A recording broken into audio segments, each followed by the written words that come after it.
Chapter 559. Creek.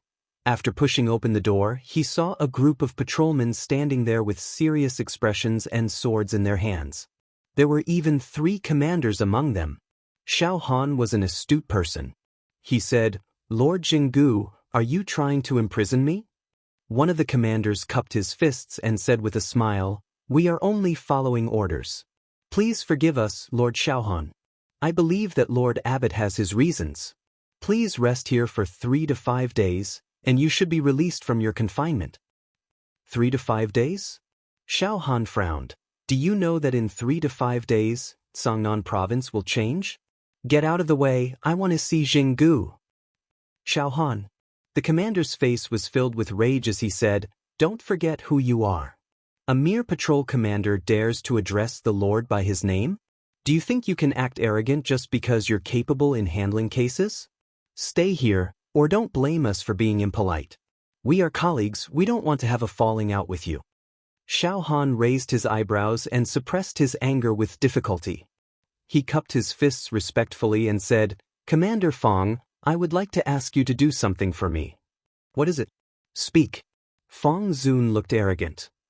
"I want you to help me pass a message to the Valiant Dragon Legion. Tell them that I, Xiao Han, have something important to tell Commander Yu. You know people from the army?" Fong Zun couldn't help but sneer. "It's too late. Master has already said that you are not allowed to interact with anyone from the outside world. Xiao Han, just give up and stay here. Don't try to play any tricks, or you'll just be asking for trouble." Xiao Han clenched his fists, fighting chi swirled around his body and a gust of wind blew. "Xiao Han," Fong Zun said cautiously, "are you trying to rebel?" The group of patrolmen pulled out their swords, some even pointed their crossbows at Xiao Han as if they were facing a great enemy. As long as Xiao Han made a move, they would definitely attack. After all, Xiao Han was the #1 arrester of the Fire Sparrow Division, so they had to be on guard. Sigh. Xiao Han sighed and loosened his fist. His eyes were filled with disappointment as he looked at the crowd and said, "You are all patrolmen of the Fire Sparrow Division, yet you can't tell right from wrong. What a misfortune for the Empire. Fine, all of you can stand guard outside." Xiao Han sat in his room in a daze. His heart was filled with a myriad of emotions. Unwillingness and indignation filled his heart. Not long after, a chirp chirp chirp sound suddenly came from the windowsill. A small fiery red sparrow appeared on the windowsill. Suddenly, Xiao Han was startled and became overjoyed. "Fire sparrow, great, it's a fire sparrow." The fire sparrow was a type of bird that could track its target by smell.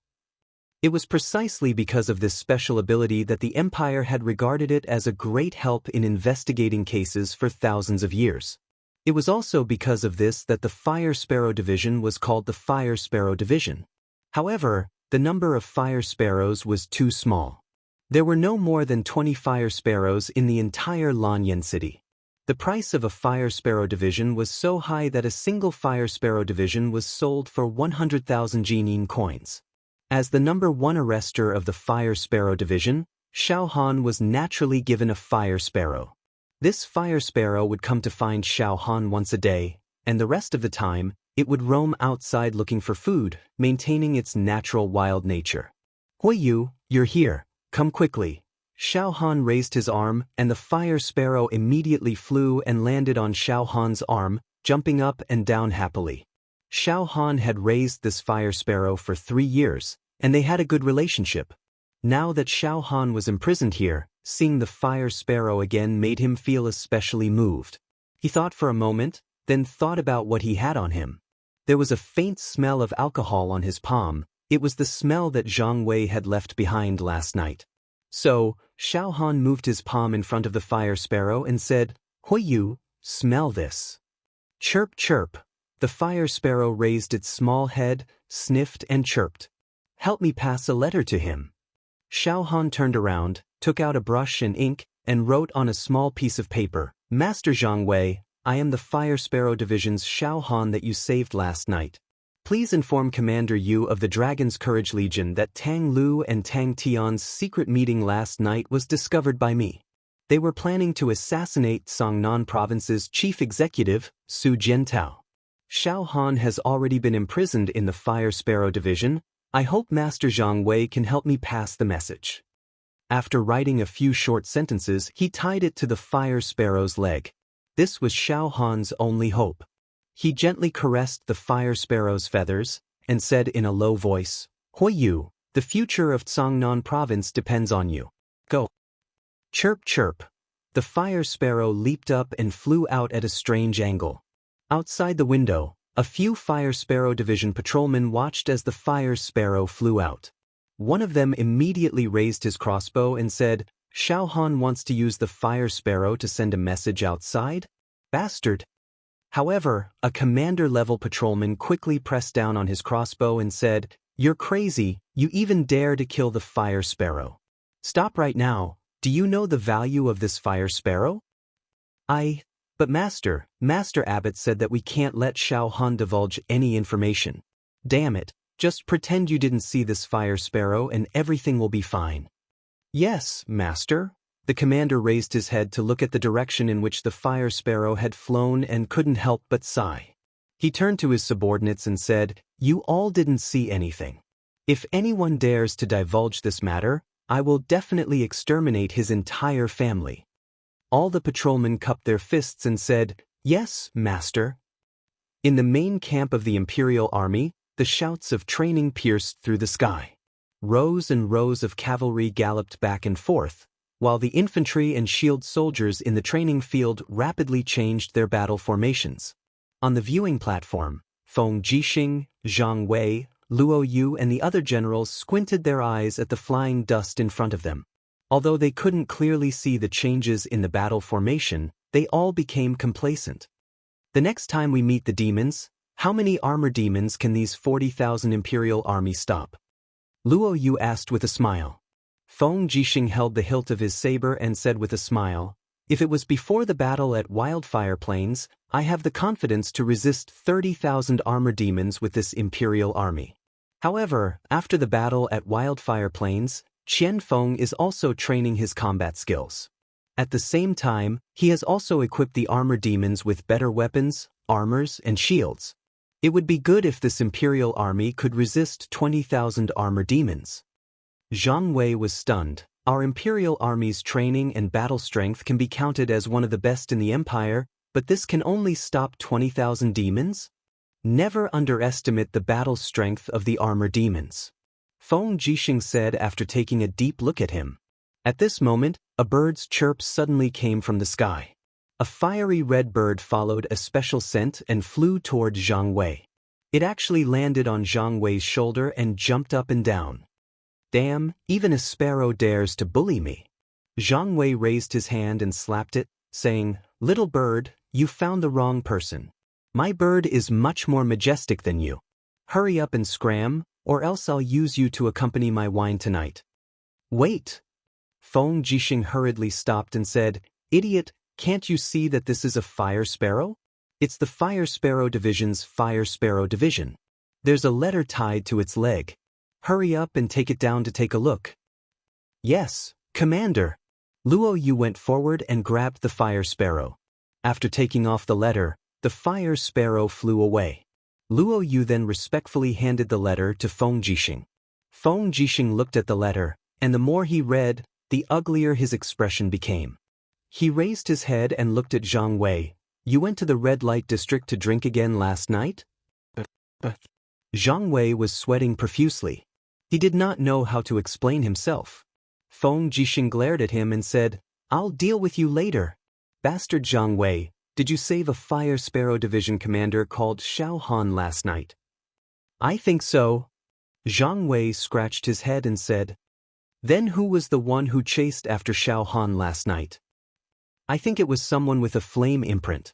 Maybe someone from the Tang family, Zhang Wei said. Please forgive me, Commander. I didn't dare to mention this to you because I was afraid you would scold me again. Feng Jixing opened his throat and roared, You don't know what's good for you. Tell me when I don't scold you. Reporting to Commander, you scold him every day. Luo Yu said respectfully. Feng Jixing gritted his teeth and walked down the observation platform. He said, Come, follow me to the Longdan army camp to see you. Rustle, rustle, rustle. The spiritual pen was waving slowly on a long sword, writing an obscure divine text. Lin Muyu's forehead was full of sweat. His handsome face was full of indignation. If Lu Feng could write a heavenly book, then he could also write a heavenly book if he had the right time and place. On the side, Chu Yao was brewing tea. She said with a smile, You don't rush. Write slowly. I heard that the heavenly book is about the state of mind. If you rush it, then it probably won't be a book. Sure enough, just as Chu Yao said, the heavenly book was soon written to waste. Lin Muyu said helplessly, Sister Chu Yao is right. Rushing things won't work. It's not even a heavenly book. Chu Yao laughed. All right, let's have a cup of tea first. Okay. After putting down the spiritual pen, Lin Muyu took the teacup from Chu Yao's hand. A fragrant aroma lingered. He couldn't help but smile. I haven't had tea and chat with Sister Chu Yao for a long time. You know that too? Chu Yao glanced at him, held the teacup, and took a sip of tea quietly and elegantly. As time passed, Chu Yao's cultivation became more and more profound, and her mature feminine charm became stronger. At this time, she had grown into a mature, graceful, and beautiful stunner. It was no wonder that so many aristocratic children in the capital broke the threshold of the spiritual medicine department to seek marriage. If it wasn't for Chu Yao's noble status as the great deacon of the spiritual medicine department, she might not have been able to withstand the pressure from various forces. Dong dong dong, Wei Chao's voice came from outside. Master, General Feng wants to see you for something important. Ignoring the fact that the tea was too hot, Lin Muyu gulped it down. It was so hot that her tongue stuck out. What are you doing? Chu Yao said with a smile. I feel that I can't drink this tea when Brother Feng comes, so I have to drink a cup first. After all, it's rare to have a chance to drink tea made by Sister Chu Yao. At this time, Feng Jixing stepped into the side hall. He sniffed and said, What a fragrant tea. It seems that the beauty Chu Yao must be here. Chapter 560. As expected, when Lin Muyu saw Xiao Han's letter, she knew that she would not be able to drink the tea. Brother Feng, do you think Xiao Han can be trusted?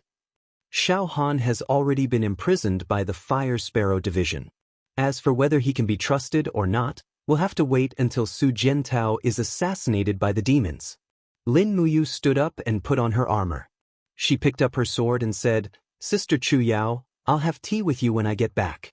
I'll be heading out first. Chu Yao nodded. You too be careful. After leaving the side hall, Sidu Sin, Sidu Shui, Wei Chou and Feng Shi, the four generals, cupped their fists and waited.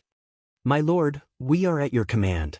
Gather 5,000 cavalrymen and follow me to the Fire Sparrow Division. Yes, my lord. Wei Chou took the token and went to gather the troops. Feng Jixing squinted his eyes and smiled. Are you being impulsive again? The Fire Sparrow Division is on the same level as the 3 palaces and 6 divisions. If you send troops to the Fire Sparrow Division without permission, it'll be easy for people to gossip. Tang Lan and Su Muyun are waiting for you to make a mistake so that they can remove the 3 stars from your collar. Lin Muyu smiled. The Empire's military movements and food supplies are all under the control of the demons. 14 of the generals guarding the steel walls have been assassinated in the past few months. I really don't know how many demons have infiltrated Lan Yen City. The Fire Sparrow Division just sits there and does nothing. I've been waiting for this opportunity for too long. Don't tell me you want to. Feng Jixing could not help but take a deep breath. Do you want to get rid of the Fire Sparrow Division? Lin Muyu shook her head. I just want to get rid of the abbot of the Fire Sparrow Division, Zhenggu. He's in cahoots with Tang Lan. He'll only be a scourge if we let him live. Feng Jixing muttered, That's fine. I'll go with you. All right. Not long after, the army was assembled. 5,000 soldiers of the Longdan army camp were waiting to set off. Under Lin Muyu's command, they rushed out of the camp and went straight to Flamingo. It had been a long time since there had been such a battle on Skyspan Street. It was as if a war was about to break out. Outside the Fire Sparrow Division, The dozen or so patrolmen did not even have time to react before they saw the entire Fire Sparrow division surrounded by the cavalry of the Longdan army camp. The tense atmosphere almost scared the wits out of them. After all, most of the patrolmen in the Fire Sparrow division were ordinary citizens, not soldiers. When Lin Muyu and Feng Jixing dismounted, the group of patrolmen knelt down and said, "Greetings, marquises. Get out of my way." Lin Muyu said calmly and entered the Fire Sparrow division with her sword in hand. Behind her, Wei Chou, Citizen, Shui, and the rest led the troops and rushed in. In the blink of an eye, the inner courtyard of the Fire Sparrow division was under control. "What's wrong? What's wrong?" A group of patrolmen rushed out of the barracks and looked at the Imperial army outside in shock.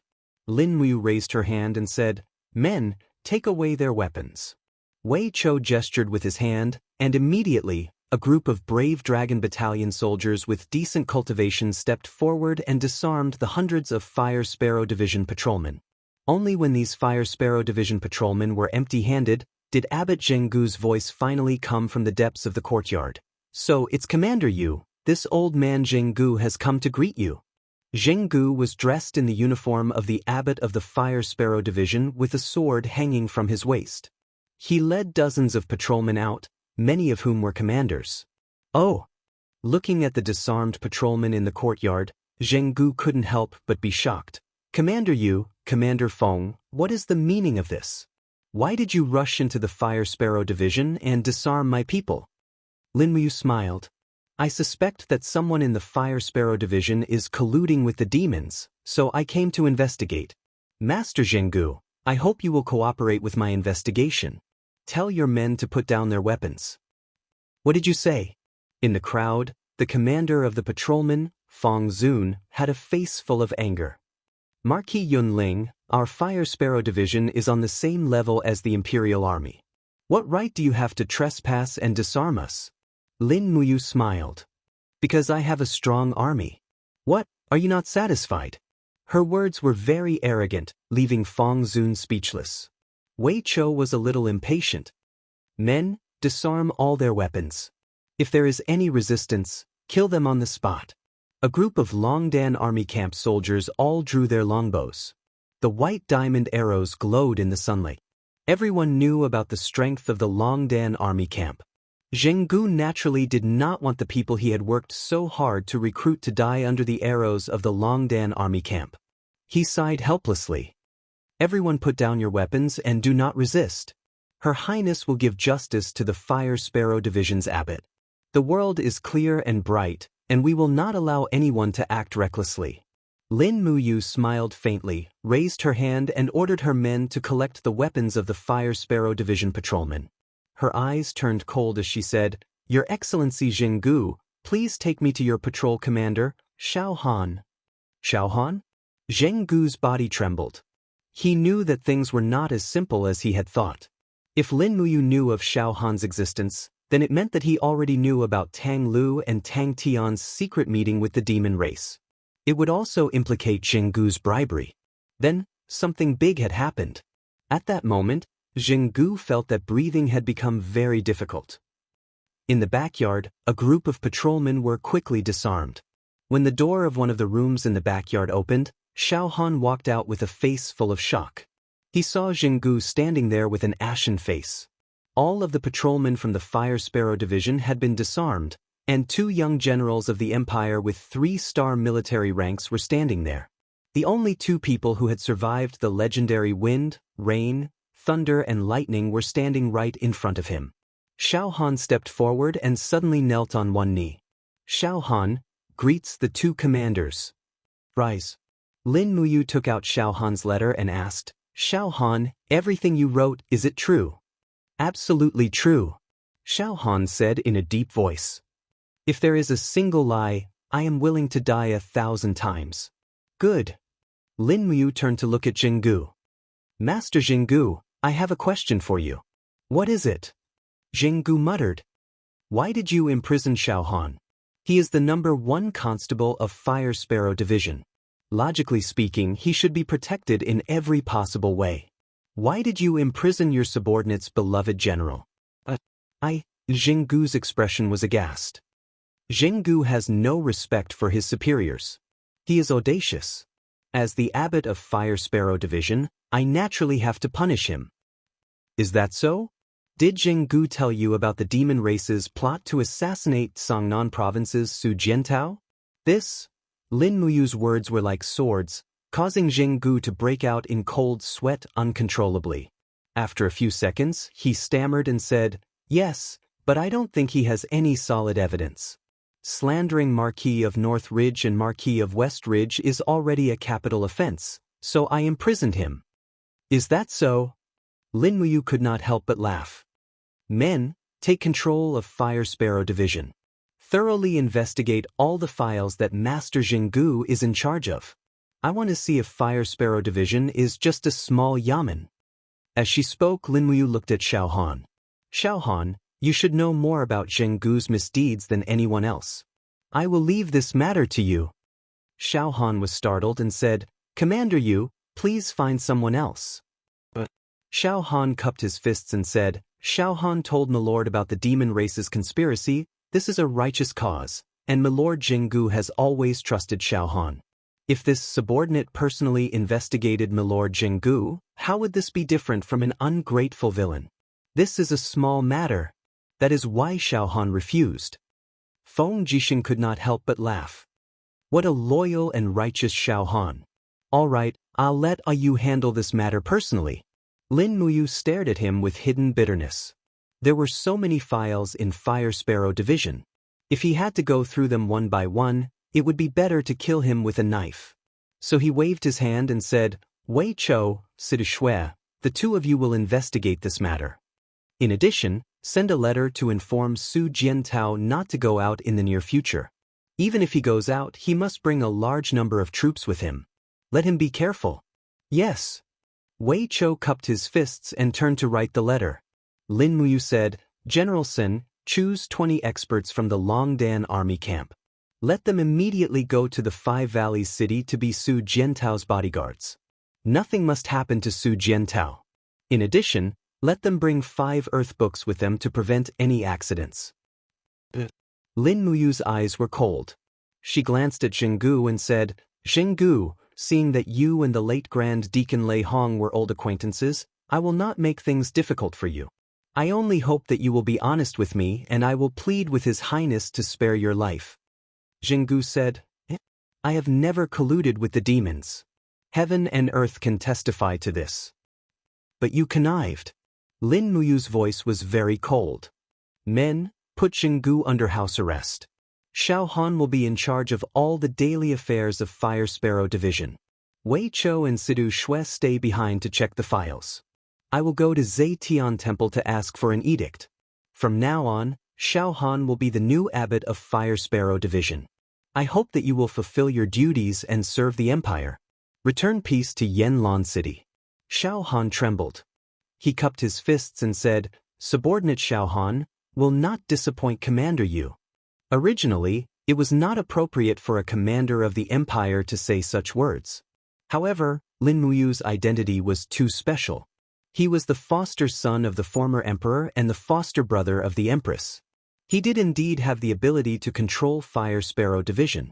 Just as Feng Jixing often said, "You will give Xiao Yin some pillow talk."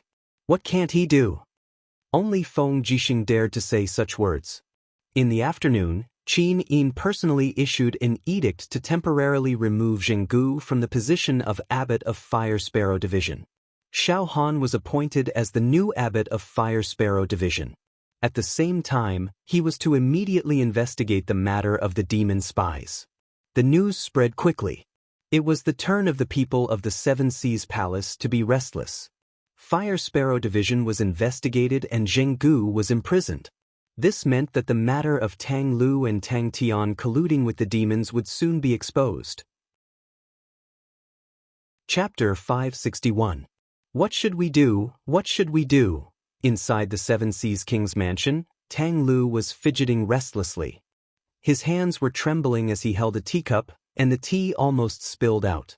Tang Tian, who was beside him, wasn't any better. His face was pale as he said, "Lin Muyu actually attacked the Firefinch Division. Grandfather, If he and Xiao Han investigate together, second brother and I will be found out sooner or later. Tang Lan leaned on her walking stick and looked at her two good-for-nothing grandsons indifferently. What are you panicking about? Do you have any irrefutable evidence in the hands of Xiao Han or Lin Muyu?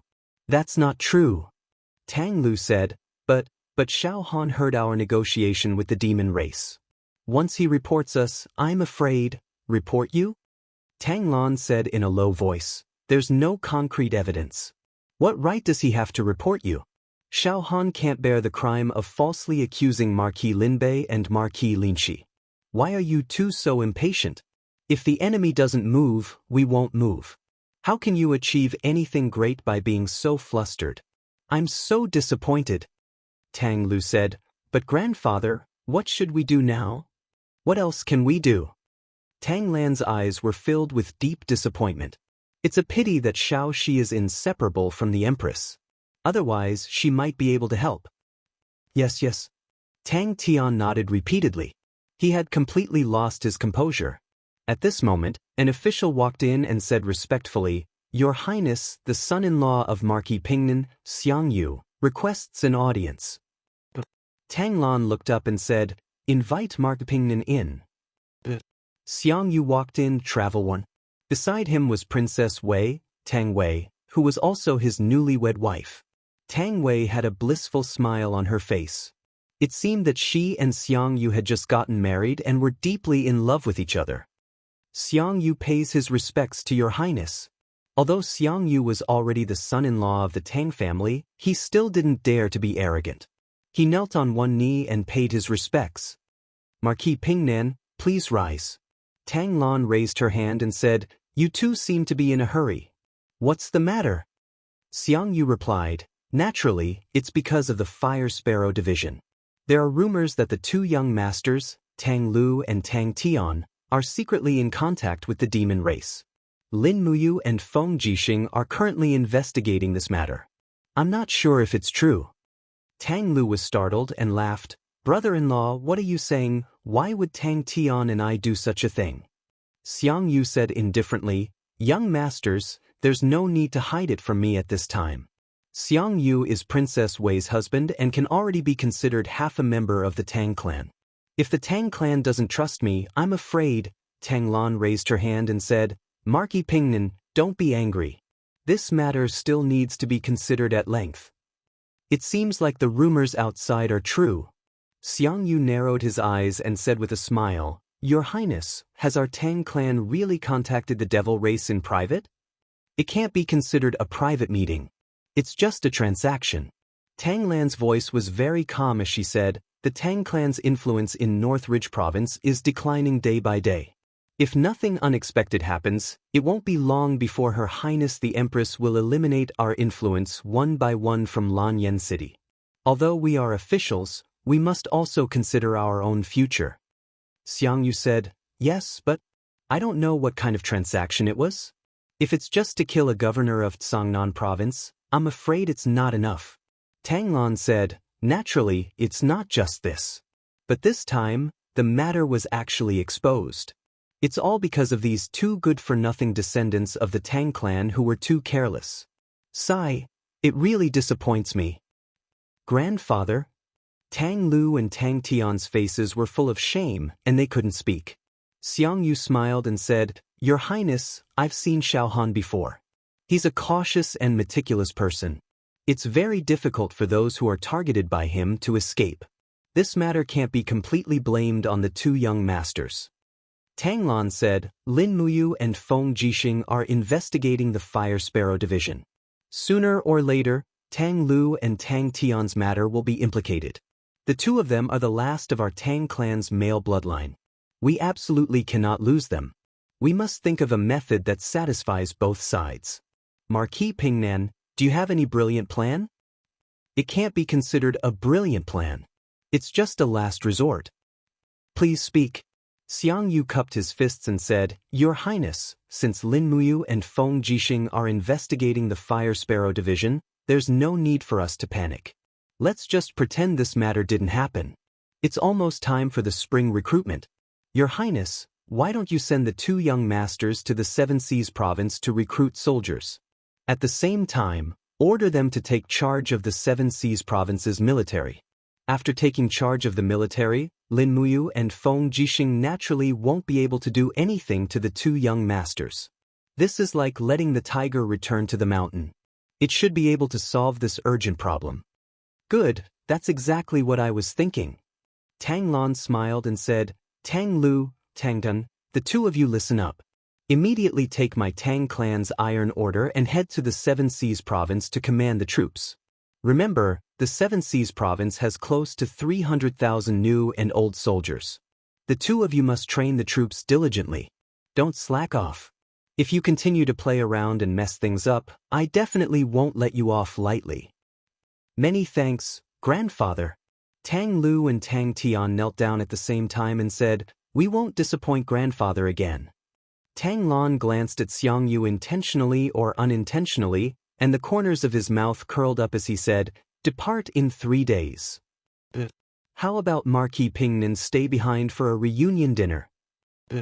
Late at night, Xianxia and Tang Wei both left the Seven Seas Lord's palace with their guards and returned to their own residences, whereas the lights in Tang Lan's room were still dim. Tang Lu and Tang Tian stood at the side and watched Tang Lan sip his tea. Finally, Tang Lu lost his patience and said, Grandfather, when exactly did you summon the 2 of us here in the middle of the night? Tang Lan's aged eyes looked at the 2 of them and said, After the 5th watch, the 2 of you change into casual clothes and depart. Go out of the small western gate of Lanyan City and find the Tang clan's barracks 5 kilometers away. Dispatch 5,000 armored cavalry to accompany you and depart. You must leave Lanyan City at daybreak and must arrive at the Seven Seas Pass before sunset the day after tomorrow. Understand? Tang Lu was taken aback. But grandfather, didn't you say we'll depart in 3 days? Why are you in such a hurry? Little brother Tian and I still have many things to pack. Don't pack. When you arrive at Seven Seas Pass, what will you lack? Tang Lan looked at his 2 grandsons and said, The 2 of you are the last hope of the Tang clan. I can't let the 2 of you lose your lives in Lanyan City. The 2 of you must live up to expectations and cannot continue living in such a muddle-headed manner. Look at Lin Muyu and Feng Jixing. They are about the same age as the 2 of you, but they can already assume responsibility and assume the position of commander of the Empire's army. The 2 of you, if the 2 of you don't live up to expectations, the Tang clan will really be finished. Tang Tian nodded. Grandfather, we understand. We'll depart at the 5th watch.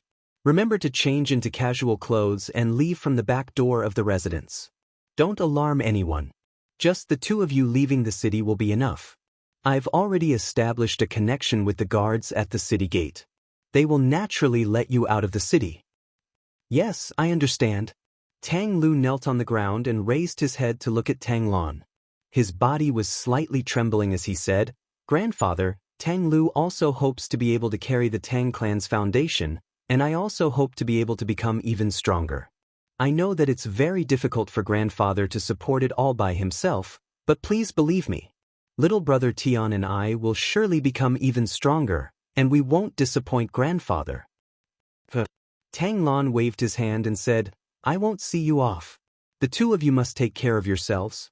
The future of the Tang clan lies in the hands of the 2 of you. Don't let me down. Yes. After the 5th watch, 2 fast horses hurriedly left the back door of the Tang residence and disappeared into the night in the blink of an eye. After passing through the west gate of Lanyan City, the sky had already begun to brighten. After entering the Tang clan's camp in the west of the city, a general came forward to welcome them. He cupped his fists and said, General Tang Su has received orders from His Highness. The 5,000 light cavalrymen are ready to depart at any time. Young masters, should we depart immediately? Let's depart. Tang Lu nodded his head. After experiencing the events of last night, he seemed to have matured a lot in an instant. In his and Tang Tian's memories, Tang Lan was always so smart and capable and in control of everything. But just last night, Tang Lu saw an aged and helpless expression on his grandfather's face. He felt extremely distressed. Tang Lan was old and was powerless. The future of the Tang clan could only depend on themselves.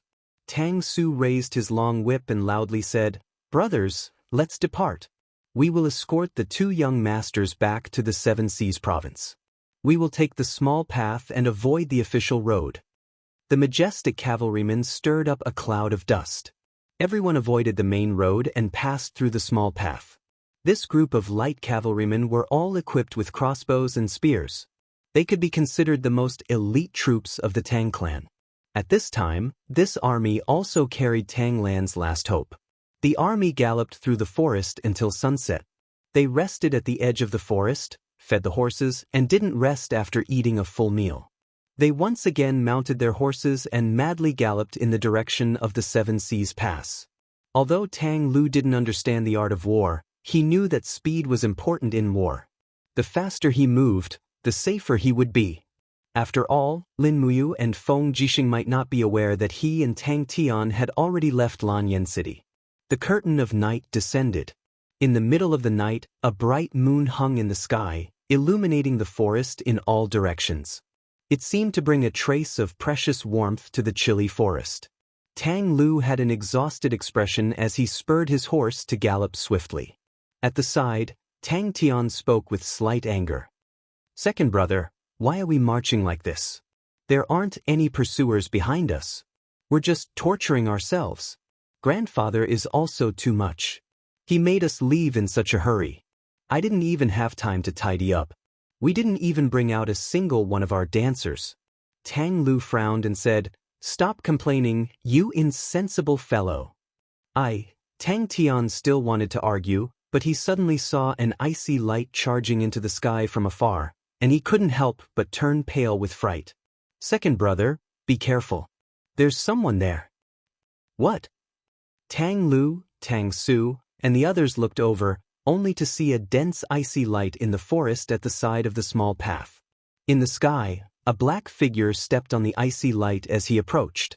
He wore a black robe, but it was difficult to conceal the 3 dazzling golden stars on his collar and the armor beneath his battle robe. With a clang, he pulled out the long sword on his back. Starlight flickered as he laughed in a low voice. "Tang Lu, Tang Tian, do you two pieces of trash think you can escape?" "Lin Muyu." Tang Lu and Tang Su's faces were ashen at the same time. Chapter 562. Protect the young master, kill them. Tang Su pulled out his sword and led a group of light cavalry to charge forward. From afar, a group of light cavalry raised their bows and arrows, and in an instant, a series of black arrows shot into the sky. "Die!" The newcomer raised his long sword and suddenly slashed out a frosty sword chi. Shwa! The fierce frosty chi covered the sky and covered the earth. In the blink of an eye, more than a dozen light cavalrymen were already covered in frost. In an instant, their lives were taken away by the power of the frost. Tang Su's face was aghast. He leaped up from his horse and with his sword, he roared, "Lin Muyu, don't you dare bully my Seven Seas Tang sect. Get down here." However, the Lin Muyu, in front of him, raised his palm and flew out. In the air, a sparkling ice shield quickly condensed, deflecting Tang Su's sword and tens of arrows. Still thinking of leaving? A powerful domain aura engulfed the surroundings, causing a group of Tang family's light cavalry to be unable to move. Lin Muyu stepped on the snowy light and rushed down, his long sword descending from the sky, straight towards Tang Tian's direction. "Bastard!" Tang Tian raised his hand and a fire fox seal appeared. The fire fox martial spirit roared fiercely, but just as Lin Muyu's sword fell, the tyrannical ice energy surged, and the air seemed to freeze. Hiss, sound of ice condensing could be heard, and the extremely hot fire fox martial spirit was actually frozen. Tang Tian was dumbfounded, but his body was already unable to move. "Gotcha!" The sword light swept past, and Tang Tian was immediately split into two. His head and shoulders were chopped off from the back of the warhorse, and his upper body fell to the ground with a "Gotcha" sound. The Tang sect soldiers at the side were scared out of their wits. "He killed young Master Tang Tian, he killed young Master Tang Tian," Amidst the screams, many of the soldiers had already abandoned their weapons and fled in panic. Going against such a strong holy king would only result in a crushing defeat. Swoosh! Tang Su's sword blade cut through the wind, and it was another biting cold strike. However, Linmu seemed to have foreseen this. She turned around and kicked Tang Su's wrist with a blood-red cyclone surrounding her ankle. With a purring sound, she broke Tang Su's wrist. Then she followed up with another kick. Tang Su instantly fell into the weeds far away like a kite with a broken string. While he was in the air, he shouted, "Change to a white drill arrow. We must protect the young master." The light cavalrymen in the front and back arrived one after another. They switched to their longbows, drew their arrows, and began to shoot fiercely. Dang, dang, dang. The white drill arrows hit the ice shield again and again. After all, it was difficult for one fist to fight against four hands. Lin Muyu's Do Chi had obviously dimmed a lot. Under the moonlight, his pair of eyes actually had a faint purple glow. He looked at the enemies around him ferociously and roared, "You are courting death." What? His figure suddenly dashed down from the sky, and his sword descended from the sky towards the crowd, causing another few tens of people to be frozen into pieces of ice. His sword light flashed before vanishing, and he headed straight for the fleeing Tang Lu. Bastard! Tang Lu suddenly turned around, and the firefox seal in his hand soared into the sky. At the same time, the light on his sword surged. This was the light of the mid-grade Earth Book. An earthy yellow light soared into the sky, and the power of heaven and earth had already been activated. Flames whizzed out and went straight for the attacker's body. The ice shield collided with the mid-grade Earth Book's raging flames. Instantly, the flames surged and burned, and the surrounding Tang sect soldiers who couldn't dodge in time wailed miserably. The long sword in Tang Lu's hand produced a protective force, allowing Tang Lu to avoid all of the raging flames like a rock. Shwa! The sword light split the raging flames. In the end, Lin Mu began to surpass the might of the mid-grade Earth Book, and the long sword flashed past. Ka! Tang Lu screamed miserably. The arm that was holding the weapon was directly chopped off. After losing the protection of the weapon, the raging flames swept over and engulfed his body. Young master! Young master! In the surroundings, a group of 7 Seas city soldiers were dumbstruck, and they were scared out of their wits. After a few seconds, angry roars soared into the sky, and one by one, they rushed towards Lin Muyu, who was temporarily in the sky without a care for their lives. At this moment, Lin Muyu continuously killed so many people, and his strength was already unable to maintain. With a light wave of the long sword, another wave of ice energy surged out, and tens of soldiers holding spears froze to death. A group of reckless fools. He laughed sinisterly, turned around, and shot out like lightning, disappearing into the boundless curtain of night in the blink of an eye. It's over, it's all over. Tang Su laid on the ground covered in blood, and his face was ashen. With Tang Lu and Tang Tian dead, the Tang clan was already without descendants. Who would inherit half of Tang Land's empire? Huff, huff. Amidst heavy gasps of breath, Lin Mu dashed for nearly 5 kilometers under the moonlight before hurriedly stopping. He lifted the cloak on his head, and his young face seemed extremely resolute under the illumination of the moonlight. His eyes emitted a dense purple light, and an unending stream of Grandmaster Devil energy surged out from his body to heal his injuries. How was this Lin Muyu? He was a high-ranked devil of the 5-star devil ancestor rank. Bai Bing, one of the 15 elders of the devil race, and also the youngest elder. He was proficient in ice attribute absolute arts. With a light scream, Bai Bing pulled out a white drill arrow that had shot into his arm and threw it to the side. The white drill arrow emitted a clear, ding sound as it hit the rock. He clenched his teeth, and dense frost condensed on his palm to freeze the wound. His eyes were filled with dense rage as he said indifferently, "A mere Tang Lu and Tang Tian were actually able to injure me. Simply detestable. Once Tang Lu and Tang Tian are dead, the 7 Seas province will probably fall into chaos. Old bastard Tang Land's lifespan is approaching its end, and I want to see who else he can rely on to inherit his authority." As he spoke, Bai Bing cried out in pain once more, and the corners of his mouth curled into a smile that was extremely savage. "Lin Mu, the rest is up to you." After the fierce battle, the numerous bonfires in the forest still hadn't been extinguished. Tang Su held his sword in a daze as he slowly walked between the numerous corpses, and his face was filled with regret and despair as he looked at Tang Tian's body that had been split into two. "What should I do? What should I do? If His Highness blames me, I'm afraid my entire family will be annihilated, General." The nearby captain said, "This matter can't be blamed on you. Lin Muyu is truly too strong. Moreover, he obstructed us here in the middle of the night. I'm afraid no one would be able to resist him. We'll report this matter truthfully to His Highness." "What's the use of that?" Tang Su laughed bitterly. Only he knew that Tang Lu and Tang Tian were Tang Lan's final hopes. Once these two people died, Tang Lan's world was practically equivalent to collapsing. Under his rage, not to mention himself, the heads of these 5,000 people would probably fall to the ground.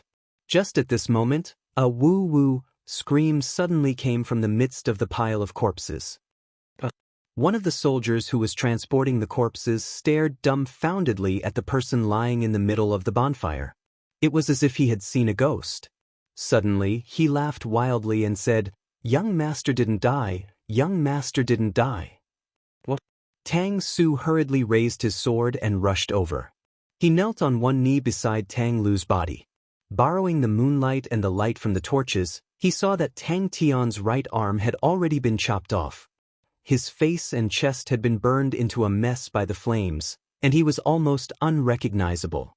His voice was extremely soft, but it was like a flickering flame of hope as he said, "Commander Tang Su. This subordinate is here. This subordinate is here." Tang Su was extremely excited.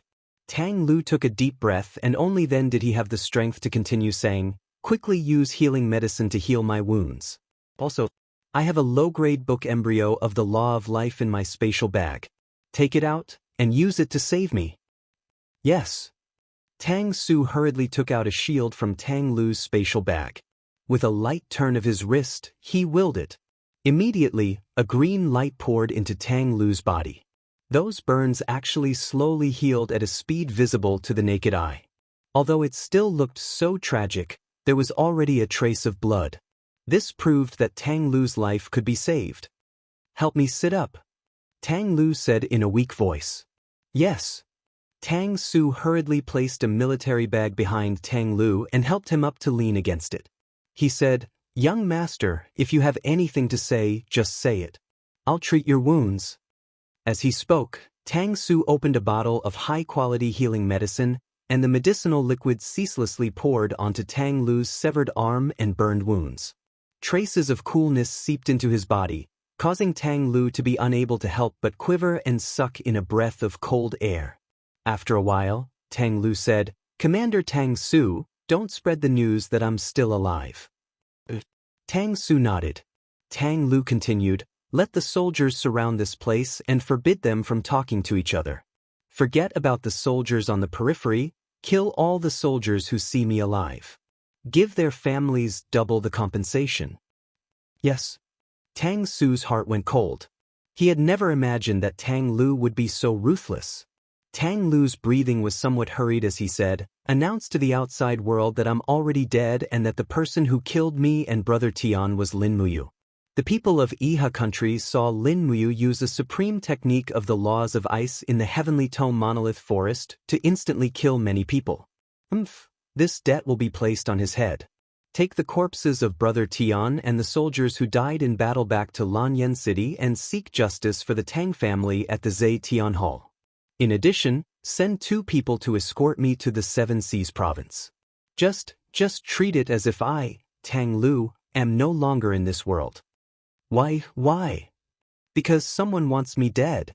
Tang Lu's eyes were filled with coldness as he said, "I must die. Only after I die can I find out who it is that wants me dead so badly.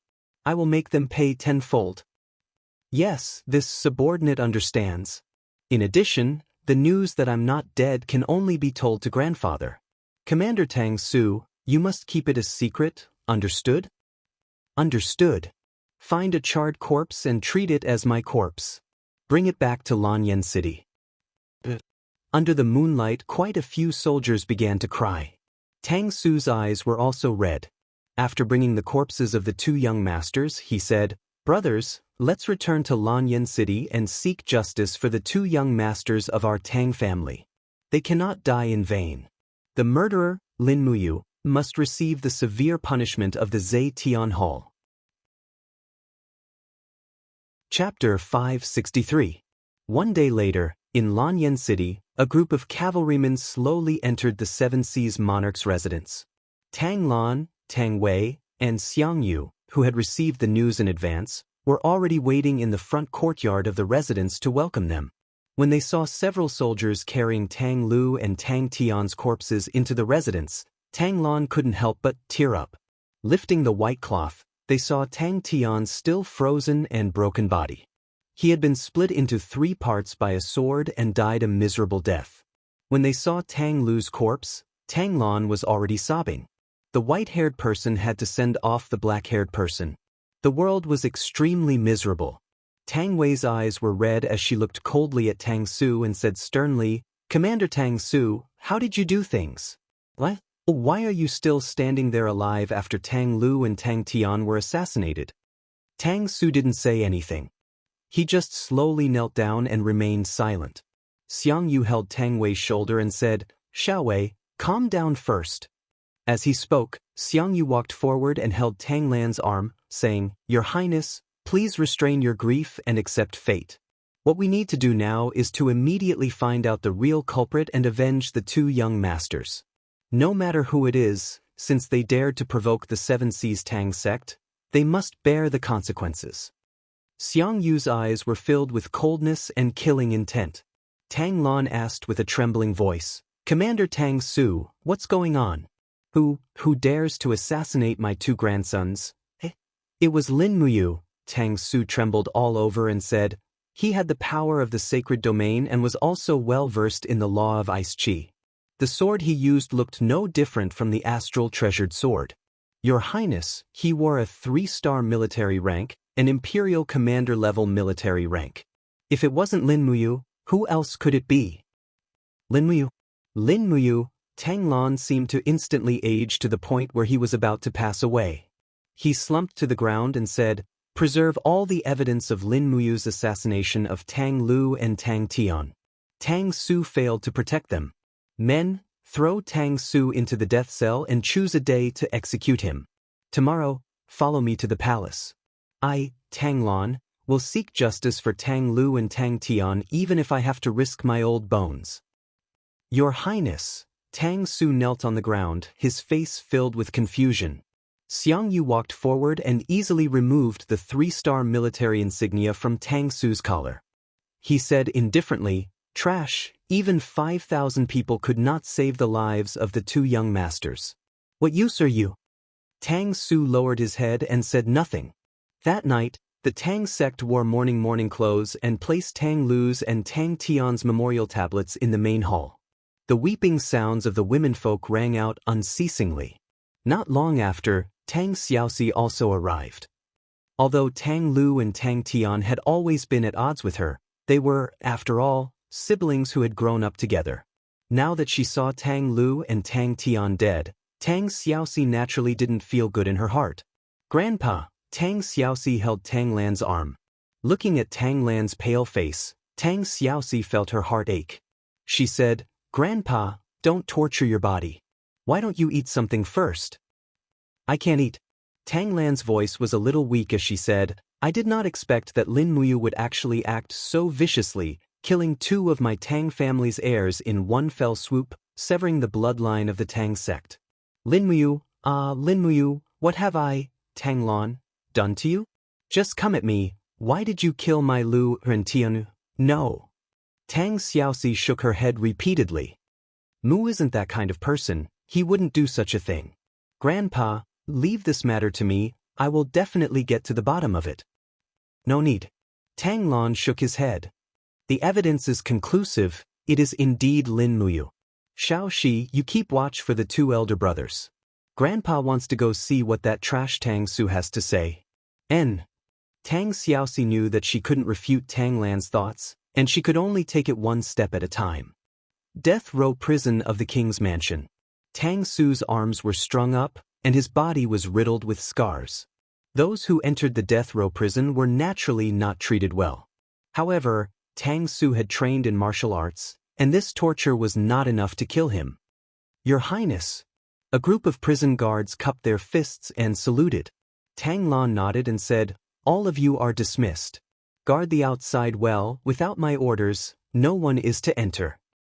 The prison guards were all dismissed, and the entire death row prison was only left with Tang Lan, Tang Su, and Tang Lan's 4 personal guards. Seeing Tang Su's wretched appearance, Tang Lan nodded and said, men, release Commander Tang Su. The guards stepped forward to remove Tang Su's shackles, bringing a stool for him to sit down. Commander Tang Su, it has been hard on you. Tang Lan also sat down, saying passively, now you can tell me, who was it that tried to assassinate my Lu and Tian? Tang Su was startled. Your Highness already knows that it wasn't Lin Muyu? Tang Lan's voice was cold. Lin Muyu is currently investigating the Flame Cranes Division's case, and he was still at Flame Cranes Division last night. There is no way he could come and go without a trace and kill people hundreds of miles away. Tell me, who was it that was able to kill my 2 grandsons under the protection of 5,000 guards? I really don't know the specific identity of the assassin, Tang Su frowned, but I can be sure that it wasn't Lin Muyu, because he didn't use the God-binding chains or the 7 luminaries' celestial gourd. He didn't even use the 7 luminaries' profound force or the star art. Instead, his moves seemed to be from another world, and his battle aura had a faint blood-red color. Blood-red battle aura? Another world's move? Tang Lan raised his eyebrows, saying, if you have something to say, just say it. Yes. Tang Su took a deep breath, saying, looking at his swordsmanship and battle aura, I think he is a high-ranking demon. The red battle aura was a demonic battle aura and master demon force that he deliberately used. However, this person is good at using ice laws, so he pretended to be Lin Muyu, making the world think that it was Lin Muyu's Star Arts Jade Snow Ice. Lin Muyu displayed the power of the Jade Snow Ice in the White Leaves Forest, and now everyone knows that he is an expert in controlling ice. The demons must also think that this can fool the world. Demons? Tang Lan narrowed his eyes. You mean to say that someone colluded with the high-ranking demons and used them to kill my 2 grandsons, right? Tang Su cupped his fists. Yes, this subordinate thinks so. Who would want the Tang clan to end its bloodline? The first possibility is Feng Jixing. Feng Jixing is under the direct command of Her Highness. If Her Highness wants to eliminate the Tang clan's military power, the first step would be to eliminate the Tang clan's descendants. The second possibility is Su Muyun. There are only 2 kings in the empire, and only Her Highness can fight against Su Muyun's powerful military power. As long as Her Highness dies, Su Muyun still has Su Yu and Luo Xen behind him, and half of the empire will fall into his hands. The third possibility is Qin Yi. The Lingnan Iha nation has always been eyeing the empire covetously, and Her Highness and Su Muyun are the 2 pillars of the empire. If the Tang clan falls, Qin Yi will be one of the beneficiaries. Furthermore, with the death of the 2 young masters, there will definitely be internal unrest in the empire's military. This is what Qin Yi wants to see the most. The fourth possibility is Zheng Yifan. After returning to the empire, Zheng Yifan hasn't really taken the initiative, and his military power is also limited to the Divine Might Battalion. However, the empire already has the Imperial Guards and the Longdan Army Camp. Zheng Yifan wants to expand the army, but he doesn't have the strength to do so. Once the Tang clan falls into chaos, perhaps Zheng Yifan will have the opportunity to control part of the 7 Seas province's military power. The fifth possibility is... Tang Su suddenly paused and didn't continue speaking. Tang Lan smiled faintly and waved her hand. I know everything. There are countless possibilities. My Lu and Tian were just fooling around, but because of their identity as descendants of the Tang sect, they were met with this unexpected disaster. No matter who killed them, I'll find out the truth and make them pay with their blood. Tang Su stood up and slowly knelt in front of Tang Lan. Your Highness, this subordinate has one more thing to tell you. What is it? Tang Su trembled as he took out a spatial bag from his bosom. It was a pure white spatial bag made of animal skin. Tang Lan recognized this spatial bag. It was a gift he had given to Tang Lu for his 18th birthday. Tang Lan's body trembled for a moment. This is, yes. Tang Su nodded. His eyes flickered with some joy. Although the owner of this spatial bag was seriously injured, he didn't die. Right now, he's already on the way to Seven Seas City. He asked me to tell your Highness that he's already dead. He wants to become an invisible person and assist your Highness in the dark. Tang Lan held the spatial bag and suddenly looked up to the sky and laughed. There was some vicissitudes and some gratification in his laughter. Your Highness, what should we do now? Tang Su asked. Follow me to the palace tomorrow. We'll use the material evidence and witnesses in our hands to testify against Lin Muyu for the crime of murder. Tang Lan's eyes were slightly fierce. This foster son of the former emperor has been tyrannical in Lanyan City for too long. It's time to let him know what retribution is. Late at night, Flamingo Division. Xiao Han flipped through the files with a distressed expression on his face. What's wrong? Can't find it? Lin Muyu sat at the side drinking tea and said with a smile. Can't find it. Xiao Han shook his head and said, Commander Yu, I think you should be concerned about the important matters that concern you. The Seven Seas King's estate has already sent out news that you've killed Tang Lu and Tang Tian. The Seven Seas King will surely seek justice from Her Highness the Empress during the Imperial Court Assembly tomorrow. Supposedly, their evidence is extremely conclusive. Commander Yu, you must be on guard against them. I know. Lin Muyu took a deep breath and said, What's going to come will come. Beside her, Feng Jixing stood up and said, You've been staying in the imperial capital. We also have very sufficient witnesses. Tomorrow, we'll see what material evidence Tang Lan can produce. Lin Muyu looked at the bright moon outside the window with a deep gaze and said, But who assassinated Tang Lu and Tang Tian? Who knows? Feng Jixing smiled faintly. There are too many people who want Tang Lu and Tang Tian dead, just like there are too many people who want you and me dead. Chapter 564.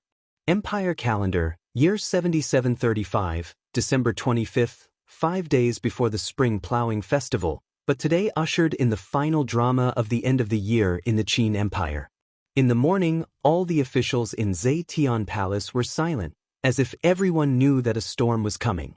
Only Lin Muyu, Feng Jixing, and Wei Chou were discussing their experiences in practicing the diamond body protection. General Feng has already practiced to the 7th heaven? Wei Chou was shocked. That's amazing. I'm still practicing the 3rd heaven, embracing the moon. Feng Jixing patted his chest. I'm so focused, so of course I can practice fast. If there's anything you don't understand, just ask me. I'll definitely teach you. Wei Chou laughed. That's great. I've always been puzzled about the embracing the moon. How can one hold the moon in one's arms? Commander, you taught me that it's very simple. Just imagine the feeling of holding a sister in one's arms. That's it. Feng Jixing didn't know whether to laugh or cry. You is really misleading people. Holding a sister in one's arms. Bah, the true meaning of the embracing the moon is to be able to release and retract freely with the right amount of strength. You can't rush it. Based on my experience, I should correct use words. Hugging a soft girl in one's arms is the correct way. You can imagine the feeling of hugging a delicate, jade-like girl in one's arms. You don't dare to use too much strength, but you don't want to let go. Wei Chou was shocked. General Feng is really godly, Sidu Shui sneered at the side. General Feng is leading our commander astray again. No way.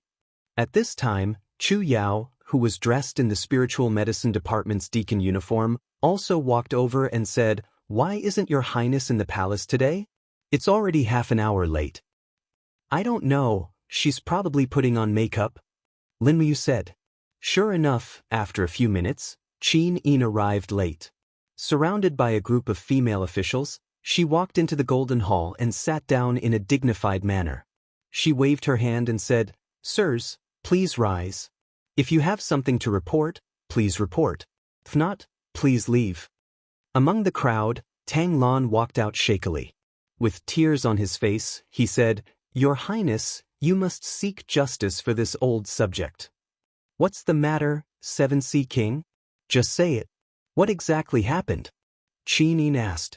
Tang Lan knelt on both knees and said, "2 days ago, this old subject ordered my 2 grandsons, Tang Lu and Tang Tian, to head to the Seven Seas province to recruit soldiers in order to increase the empire's military strength. Unexpectedly, my 2 grandsons were assassinated on the way there and their souls returned to the heavenly realm. This old subject's parting with this old subject is actually my last. I, Tang Lan, only have these 2 filial grandsons. Once they die, my Tang clan will no longer have any descendants. Your Highness, please give this old subject justice." "What?" Qin Yin was startled. Someone actually dared to assassinate Marquis Lingbei and Marquis Lingxi within the empire's borders. Preposterous. Has the 7C King found out who did it? It's Lin Muyu, who was conferred as one of the 4 heroes of Lan Yen by the late emperor. It's him. Tang Lan was filled with righteous indignation as he pointed in Lin Muyu's direction and said, "The thousands of troops in the Seven Seas city all saw it clearly. It was Lin Muyu who killed Tang Tian with the star's sword. It was him who burned Tang Lu beyond recognition with the king's battle flame." Well, Qin Yin didn't receive any news at all. When she heard up to this point, she was already dumbfounded. She looked at Lin Muyu and said, "Commander Yu, what's going on?" Lin Muyu's expression was calm as he cupped his fists and said, "I've been staying in the imperial capital for the past few days. Imperial Guard Commander Feng Jixing and Fire Sparrow Division Head Master Xiao Han can prove it. My subordinates can also prove that I never left the imperial capital. It's impossible for me to go outside the city to kill people." Tang Wei said angrily, "Lin Muyu, do you still want to deny it? Who in the imperial capital doesn't know that the star's art you cultivate has a move that can freeze people to death? You ruthless murderer, you will die a horrible death." Lin Muyu looked at her indifferently and said, "Princess Wei, before the truth is revealed, please don't slander an imperial commander with the rank of general.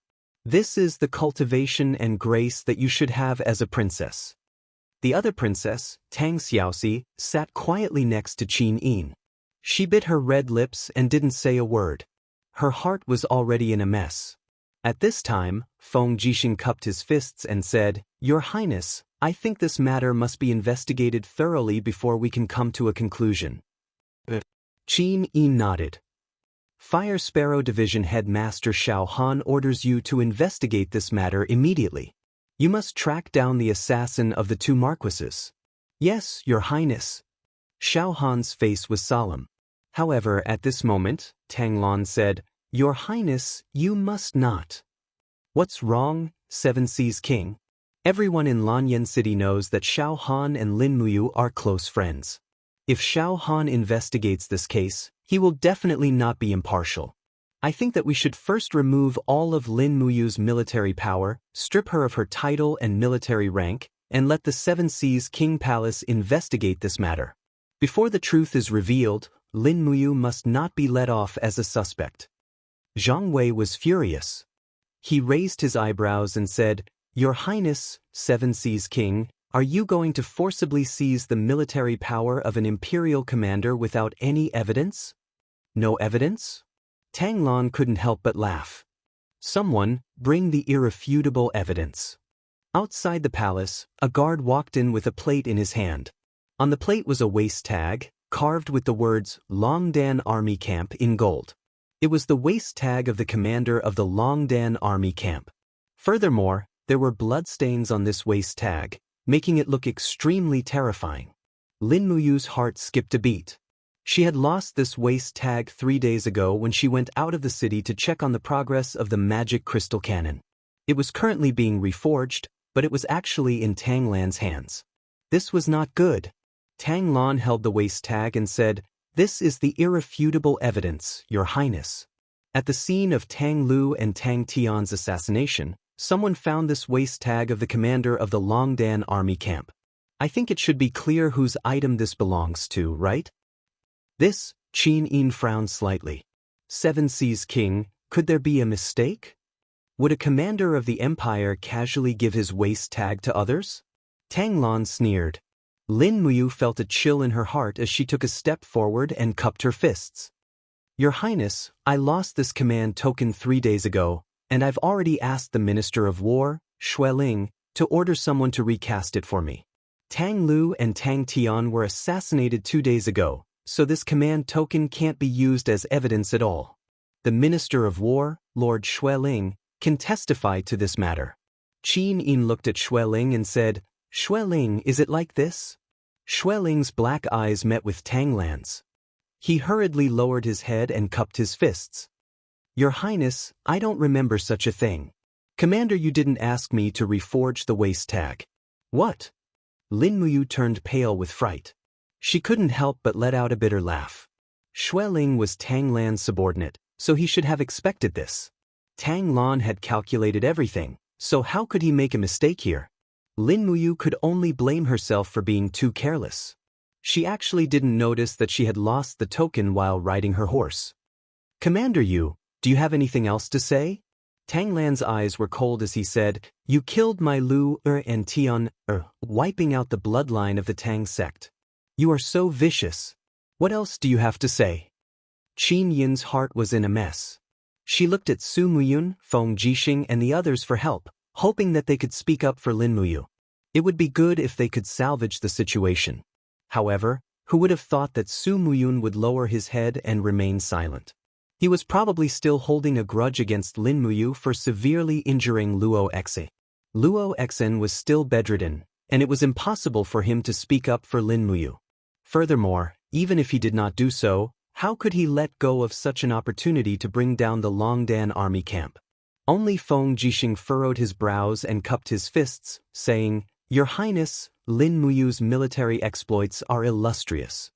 The tens of thousands of soldiers in the Longdan army camp are our greatest reliance against the demon race, the Iha kingdom, and the imperial capital. Even if there is so-called evidence, we must not touch Lin Muyu and the Longdan army camp. This is the foundation of the empire. Now that your Highness has taken control of the throne, you no longer need to be controlled by vile people. You can decide everything on your own. Xianxia couldn't help but laugh coldly, saying, Assassinating 2 marquises of the empire. This crime is probably not something that can be offset by meritorious deeds, right? Bending the law for personal gain, what difference is there between the empire's laws and a piece of scrap paper? Your Highness, this general remembers that when your Highness ascended to the throne, you had already clarified the laws and brought peace to the world. If there is conclusive evidence, then you cannot ignore the laws of the empire. Otherwise, the Qin Empire will be in danger. Su Muyun also cupped his fists and said, Your Highness, please make a judgment quickly so that the officials will not be disappointed. Lin Muyu raised her head to look at Qin Yin on the throne with a look of approval in her eyes. She nodded her head but didn't say anything. Tang Lan said, Your Highness, please remove Lin Muyu's gold military insignia and strip her of the title of Marquis Yunling. Lin Muyu murdered 2 marquises and her subordinates cannot escape responsibility. Please take away the military power of Wei Chou, Sidu Sin, Sidu Shui, and Fengxi. The Longdan army camp will have 10,000 men in a team and send them to the various provinces to act as border guards. Only in this way can we stabilize the imperial capital and make the world submit to us. The heaven-suppressing sword in Qin Yin's hand was suddenly unsheathed and she threw it out with a swing of her hand. The true dragon god binding chains circled around the blade of the sword as it flew out in a spiral. With a pung sound, it stabbed into the foot of the king's steps.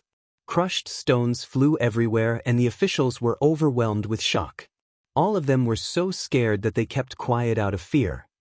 I do not wish for anyone to tell me what to do. Always remember, you are the official and I am the monarch. Qin Yin looked at Tang Lan indifferently. Tang Lan felt as if there was a thorn in her back. The Qin Yin in front of her was like a queen and was no longer the Qin Yin that could be manipulated by others. Tang Lan didn't seem to understand this point. Su Muyun's complexion was only slightly better than Tang Lan's as he cupped his fists and said, "Your Highness, then how should this matter be decided?" Qin Yin lightly waved her arm and said, "Come, remove Commander Yu's General Gold Star and temporarily strip him of his title. However, the military power of the Courage of Dragon Army will still be in Lin Muyu's hands. No one is allowed to have any objections. Xiao Han will investigate the matter of Tang Lu and Tang Tian's murder. When the truth comes to light, Commander Yu's title and military rank will be returned. This matter will be settled." Tang Lan's expression was dejected and she didn't say anything else. Tang Wei, however, glared with her phoenix eyes and said, "Your Highness, Lin Muyu murdered Tang Lu and Tang Tian.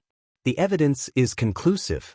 How can your Highness be so biased and still let this person continue to control the military power? Is your Highness trying to bully our Seven Seas Tang sect?" Tang Wei had a crafty and unruly personality. At this moment, she didn't put Qin Yin, the Empress, in her eyes at all. Qin Yin looked deeply at her and said, "Princess Wei, this isn't bias. This is for the Empire's mountains and rivers.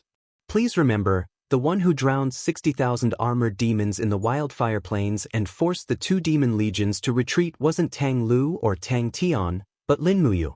Please remember, the Empire can completely lose Tang Lu and Tang Tian, but it can't lose Lin Muyu. I am the Empress, and everything I do is for Great Qin." Truly preposterous words. Are the lives of our Tang clan's people not lives? I know you are sad that Tang Lu and Tang Tian were killed. Princess Wei, please calm down. Qin Yin said in a low voice. No, based on what? Tang Wei had an agitated expression. Feng Jixing's sword-like eyebrows were tightly knitted as he shouted in a low voice, "Men, where are the golden-armored warriors? Drag Tang Wei, this shrew who offended His Highness, out for this daddy." Chapter 565. Everyone, stop quarreling. Just treat it as giving me face. In the hall, a certain person, who was the target of everyone's criticism, slowly took off the 3-star gold emblem on her collar. The golden-purple flower reflected a dazzling luster under the sunlight. The Empire's military emblem. How beautiful! She then took out the general's sword seal from her cosmos sack and gave it to Shangguan Jingyue. Shangguan Jingyue laughed softly. "Then I'll keep it for you." "And, thank you. 7C King, Duke Lan, you know that I didn't kill your 2 grandsons, so don't force me. Don't forget that when a rabbit is cornered, it will bite. Besides, I, Lin Muyu, am not a rabbit.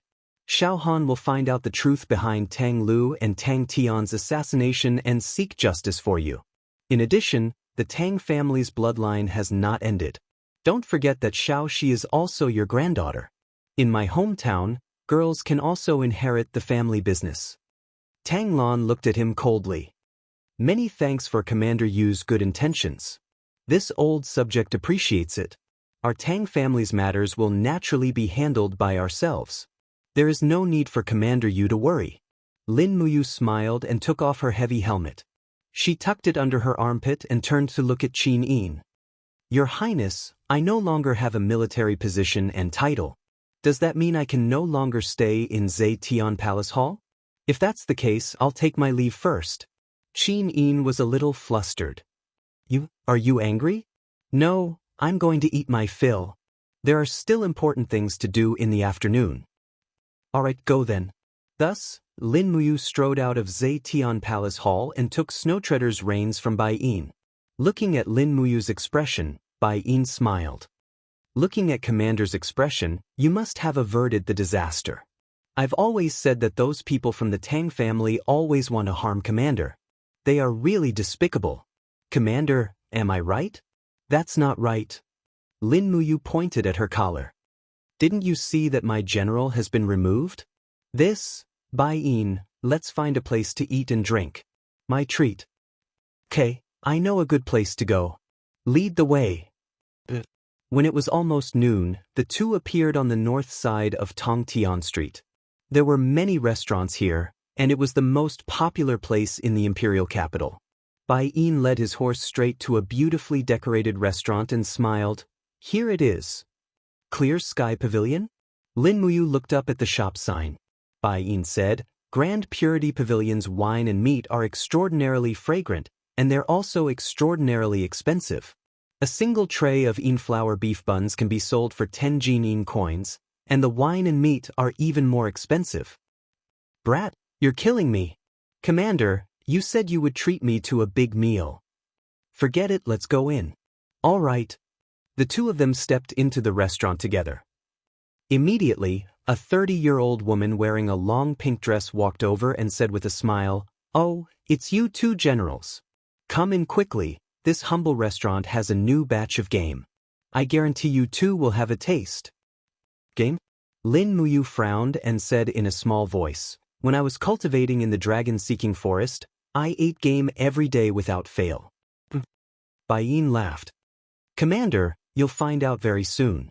The two of them asked for a private room, and after ordering a lot of food and wine, the lady boss left.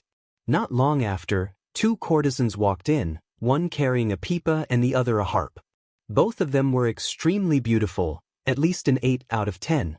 Bai Yin's eyes almost popped out of their sockets as he muttered, Grand Purity Pavilion's game is really top-notch in the imperial capital.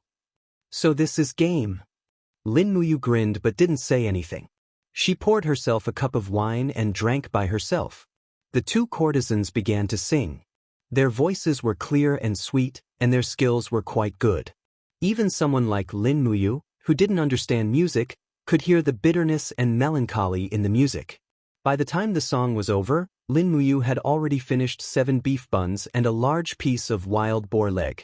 Sirs, the girl carrying the pipa said, My name is Zhao Qin, and I'm proficient in zither, chess, calligraphy, and painting. My ancestral home is Cloud Province's Xianxia Commandery, and because of the chaos of war, I came to the imperial capital. If you don't abandon me, I'm willing to redeem my value at 1,400 Jin coins. I'm willing to be a slave or a servant.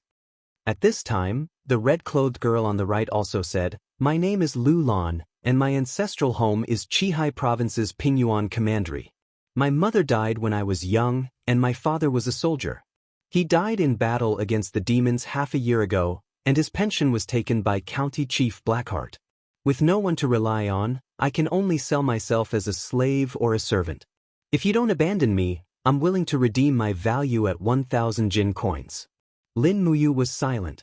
Bai Yin said with a smile, Sirs, my lord is of noble character and unquestionable integrity. He doesn't lack women, so there's no need for you to introduce yourselves. Just play and sing, and the reward will not be small. At this time, Lin Muyu slowly put down the cup in her hand and said, Zhao Qin, how did you end up like this?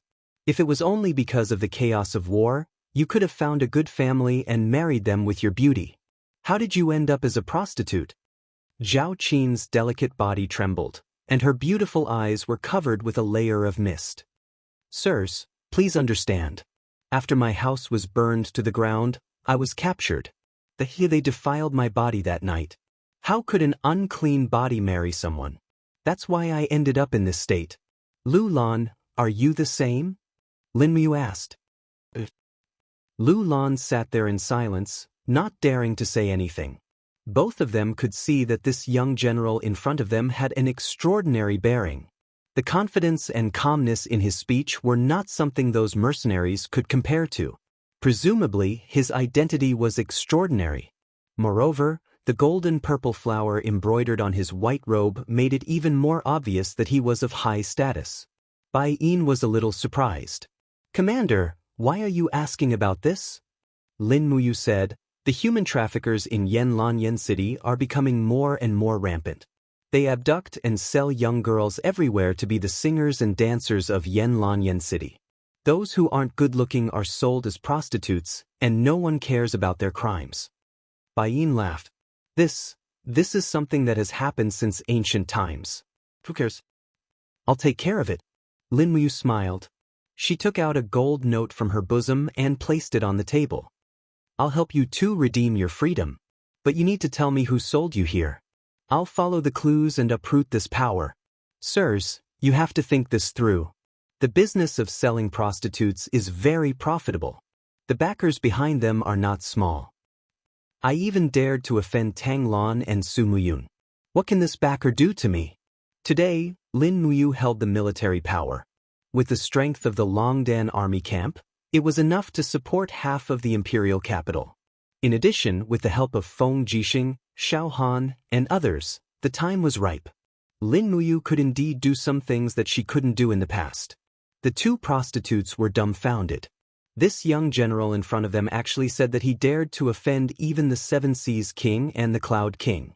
His identity was even more obvious. There were only two people who dared to say such words in Lanyan City. One was Feng Jixing, and the other was Lin Muyu. And this handsome person in front of them was definitely not Feng Jixing.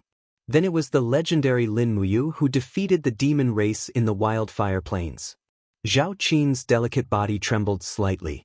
She prostrated on the ground and said gratefully, "Thank you, sirs, for giving me a new lease of life." This servant was sold to the imperial capital by a group of ruffians. I only remember, they had an organization called the Copper Dagger Gang. Everyone would carry a bronze dagger with them. Many disobedient women would die under their daggers. Copper Dagger Gang? Lin Muyu frowned and asked, "Bai Yin, do you know about the Copper Dagger Gang?" "I do." Bai Yin ate and said, "Sirs, you can't be planning to make a move against the Copper Dagger Gang, right?" "Can't I? That's fine, but the Seven Seas King's mansion is thinking of ways to frame you, and yet you're running off to save a girl who has lost her footing. Is this really good? Won't you disappoint Xiao Han, Feng Jixing, and the others?" "They won't, they understand me." "That's fine." Bai Yin said, "The Copper Dagger Gang is different from Situ Sen's Heaven Execution Society. The Copper Dagger Gang only lives underground, and all of their transactions are done in secret. I only know that the Copper Dagger Gang has been around for less than 3 years. The leader of the Copper Dagger Gang is a man called Lu Jun. It is said that he has dealings with the Imperial Guard and some of the lower and middle-level officers of the Major Corps. So, it won't be as easy to remove the Copper Dagger Gang as you think." "Lu Jun?" Lin Muyu muttered. "Why does this hateful name sound so familiar?" "This subordinate doesn't know. If Sirs wants to find Lu Jun, it's very simple. You just need to find a young and beautiful woman to use as bait. Walk in the alleys of the old city area at night, and someone from the Copper Dagger Gang will naturally receive her. Please don't." Lulin, the songstress, was like a frightened little beast as she said, "The Copper Dagger Gang? Whenever they catch a young and beautiful girl, they will definitely defile her first." "You can't." Lin Muyu flashed a radiant smile and said, "Don't worry, with me here, no one can touch her." "Bai Yin, continue." Bai Yin nodded and explained, "The leaders of the Copper Dagger Gang are divided into 10 ranks from low to high. The lowest rank is called Snakehead, and above it are Eagle Head, Wolf Head, Bear Head, Shark Head, Leopard Head, Lizard Head, Whale Head, Tiger Head, and Dragon Head. Generally speaking, Snakehead is just a small fry. If he captures more than 3 women, he will be promoted to Eagle Head. If Eagle Head captures 6 women, he will be promoted to Wolf Head. Wolf Head needs to capture... this subordinate's math isn't too good, so I can't calculate anymore. Anyway, the Copper Dagger Gang's Wolf Head is called Lu Jun. You can imagine how many innocent women he has captured." Lin Muyu was dumbfounded. She murmured, "What a great gang. If I don't destroy this Copper Dagger Gang, it will be a disgrace to my identity as a transmigrator." Bai Yin was at a loss. What is and what is transmigration? Chapter 566. At dusk, Lin Muyu returned to Zetian Palace to discuss with Qin Yin about the legislation to ban human trafficking and to get a free meal. As this matter was too serious, Qin Yin called Feng Jixing, Tang Xiaoxi, and Qin Yan over as well. At night, everyone sat around the table. In the rising steam, the pot of pork and potatoes was giving off an alluring aroma. Feng Jixing frowned and said, "If we ban human trafficking, the implications will be huge. The female slave market in Lanyan City can bring in at least 100 million gold coins every year, and all the brothels are infiltrated by the wealth of the officials. It can be said that a slight move in one part will affect the whole body. As far as I know, there are more than 40 restaurants in Officers' Alley alone that operate this kind of business. They have trained a large number of singers and dancers and are waiting for the highest price. Among these 40 restaurants, at least 10 are opened by the generals and civil officials of the Prince of Cloud Zhong's mansion, and most of the others are opened by the important officials of the imperial court. There are 3 departments and 6 ministries, and almost no one can escape. Even the Minister of History and the Minister of Revenue have opened several restaurants that trade singers. This matter, it's better to think about it at length, otherwise I'm afraid it will arouse public anger. Lin Muyu nodded and thought for a while, then said, I know this matter has a lot of implications, so I dare not act rashly. Otherwise, I would directly dispatch the Longdan army camp to arrest them. But this matter has to be changed. Boy, you are still thinking about the system of female camp? Feng Jixing chuckled. That's right. Lin Muyu said, the soldiers of the Imperial Army are all professional soldiers. Since they are professional soldiers, they should not use female camp to stimulate their combat effectiveness. I don't know if Brother Feng still remembers, but it's not the first time that the Imperial Army's mobility and morale were affected by the existence of female camp. Many middle and low-level officers lost their fighting spirit after having female camp. When retreating and marching, the overall marching speed was also slowed down because of the female camp. Otherwise, the 20,000 Iron Blade Army cavalry would not have been chased by 3,000 armor demons and lost more than half of them. I agree with Mu's opinion. Tang Xiaoxi, who was sitting beside Qin Yin, smiled and said, there shouldn't be female soldiers in the Empire's army in the first place. We're not some barbaric tribe army that needs women to motivate us. Now that the Empire has a complete reward system, there's no longer a need for female soldiers to exist. The commander of the Imperial Guards, Qin Yan, ate a piece of meat and did not even have time to wipe his mouth before saying, I also agree with Big Brother's view. Qin Yin nodded. Since we're more or less on the same page and I think the time is ripe, I'll issue an edict tomorrow morning to abolish the barracks mistress system. All barracks mistresses of the Empire will be given 10 Jin Yin coins each. Just abolishing the concubine system is not enough. Lin Muyu said, we still need to customize a punishment system for human trafficking. Those who forcefully abduct women and sell them as slaves will be killed. Those who forcefully abduct women and forcibly take them as wives will be whipped 50 times and fined 5 Jin Yin coins. Other than those who voluntarily sign the contract to sell themselves, anyone who forcefully buys and sells women will be punished severely. Only this way can we make the law clear and change the bad habits that have persisted for 10,000 years in the Qin Empire. On the side, Shengguan Jingyue, who was serving everyone at the back, lightly bowed and said with a smile, Jingyue represents all the women in the world to thank Commander Yu's great kindness. Your Highness, can Jingyue write this set of laws for you? And Qin Yin nodded. Then Jingyue can go busy yourself. There's no need for you to serve here. Yes, this servant will take her leave.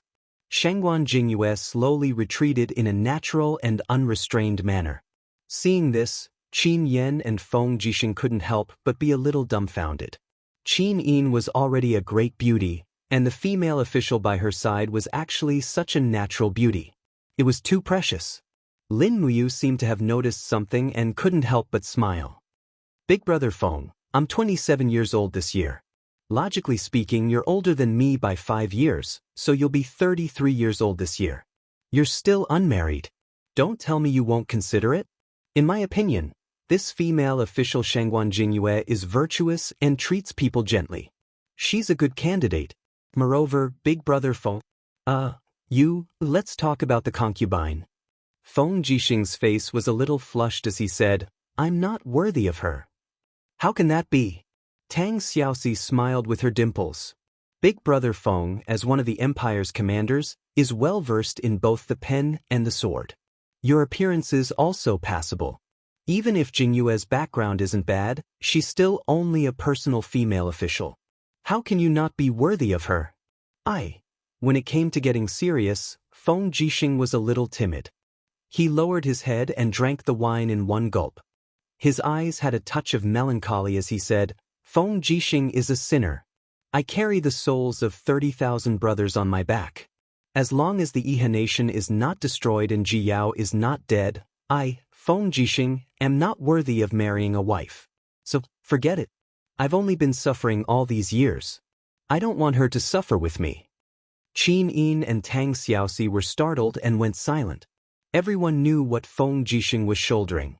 This was something that no one was willing to mention. Feng Jixing, because of his own kindness, buried the lives of 30,000 imperial guards. This was a knot that he would never be able to untie in his life.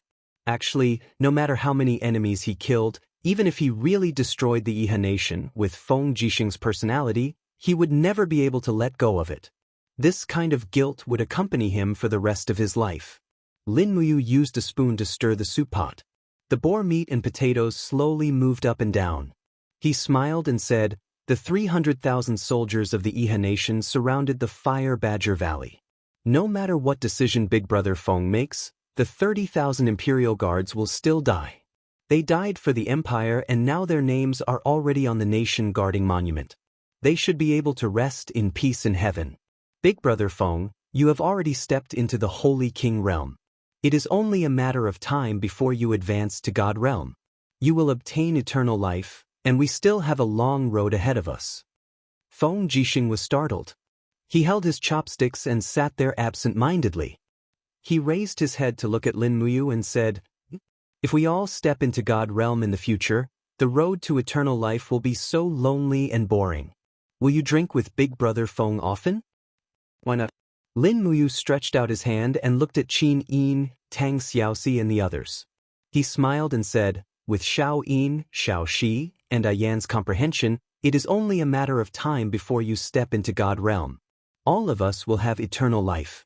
No matter how long it takes, whether it is 100 years, 1,000 years, or even 10,000 years, we will still be brothers and we will be together. Feng Jixing nodded his head heavily and said, all right, let's eat. This potato is a specialty of the endless forest, right? It is really delicious. That's right. Lin Muyu looked at Tang Xiaoxi and asked, Xiao Shi, how is the production of potatoes in the endless forest this year? It has been planted on a large scale. The yield of this autumn is enough for the demon clan and the barbarian tribe to survive the winter. Otherwise, I am afraid it will be another hungry winter. Next spring, we will reclaim the land and plant more crops to provide food for the endless forest and the empire. Let me tell you again, potatoes can be cooked and dried in the sun. They can also be eaten after being fried, and they taste better with ketchup. What is ketchup, this? I don't know if there is ketchup in this plane. Anyway, there is one in my plane. By the way, Xiao Shi, there is one more thing I need to trouble you with. What is it? Take me to the Copper Dagger Gang, the largest human trafficking gang in Lanyan City. Pretend to be a young woman and get caught by them. Then I can follow the clues. If it is another woman, I will not be at ease. Their cultivation is too low and they will be at a disadvantage. Humph, I am so angry. Moo, you bastard. Tang Xiaoxi stared at him angrily with her beautiful eyes wide open. Her chest heaved up and down. She said angrily, won't you feel bad if I am at a disadvantage? Lin Muyu touched his nose. Will you be at a disadvantage? I only ask that you don't kill the human trafficker in one go. In any case, come to the commander's tent tomorrow night and follow me. Don't wear too luxurious clothes or you'll be seen through. Qin Yin said worriedly, I heard that those people are despicable. They will use drugs to knock out innocent women and then take them away. What if they use drugs? It's okay. I will make some spirit concentration powder and let Xiao Shi take it first. Then, Feng Jixing stared and said, what if those bastards take advantage of Xiao Shi when she pretends to be unconscious? For example, their breasts. Tell me.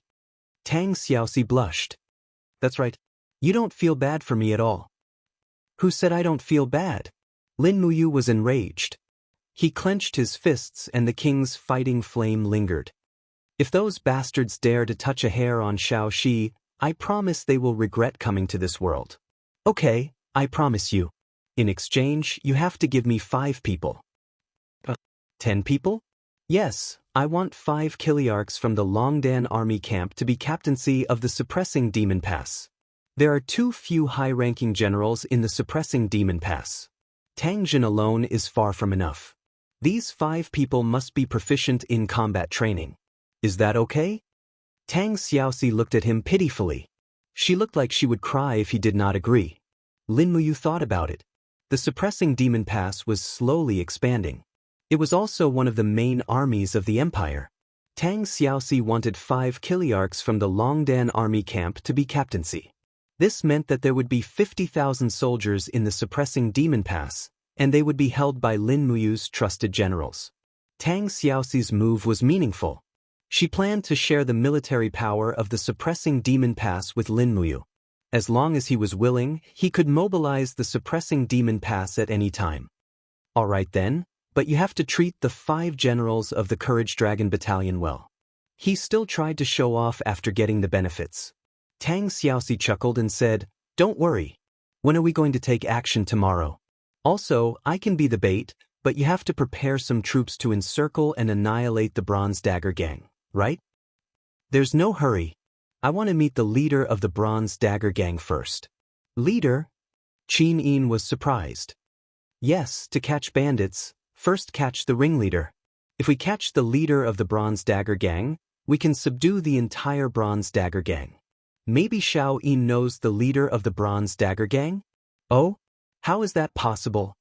"His name is Lu Jun, so, it's this despicable person." The Empress was so angry that her face turned red.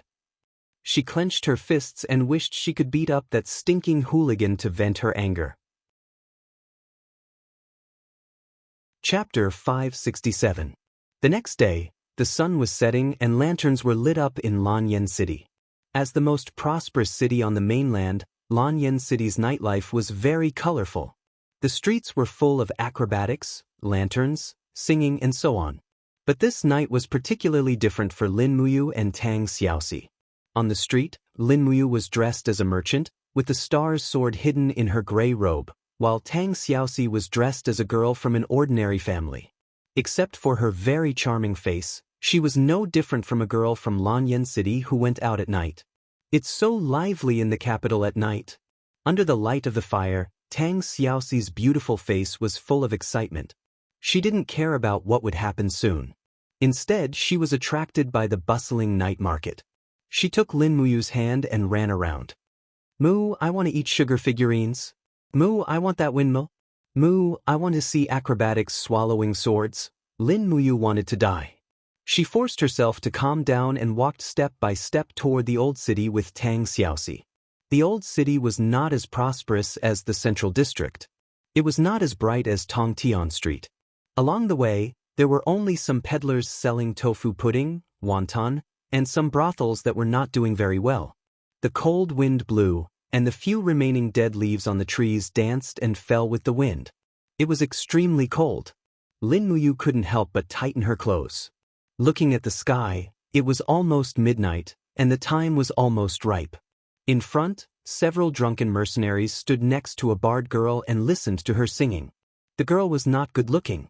Her face was covered with dirt, and her figure was very thin. She held a rusty pipa in her hand, and when the cold wind blew, the ragged cotton on her body danced. Her voice trembled as she sang an unrhymed ballad that was popular in the empire. "I've seen the falling snow in Lanyan City. I remember the starry sky in Muyu City. I hear the flute of the dragon-seeking forest. When the breeze blows through the wildfire, it blows away the blood and hatred. How many stories have been trampled by the iron hooves of the Iha kingdom. How the bards have composed heroic ballads. Her Royal Highness lives in the Zetian Palace, the smoke signal of Lanyan City.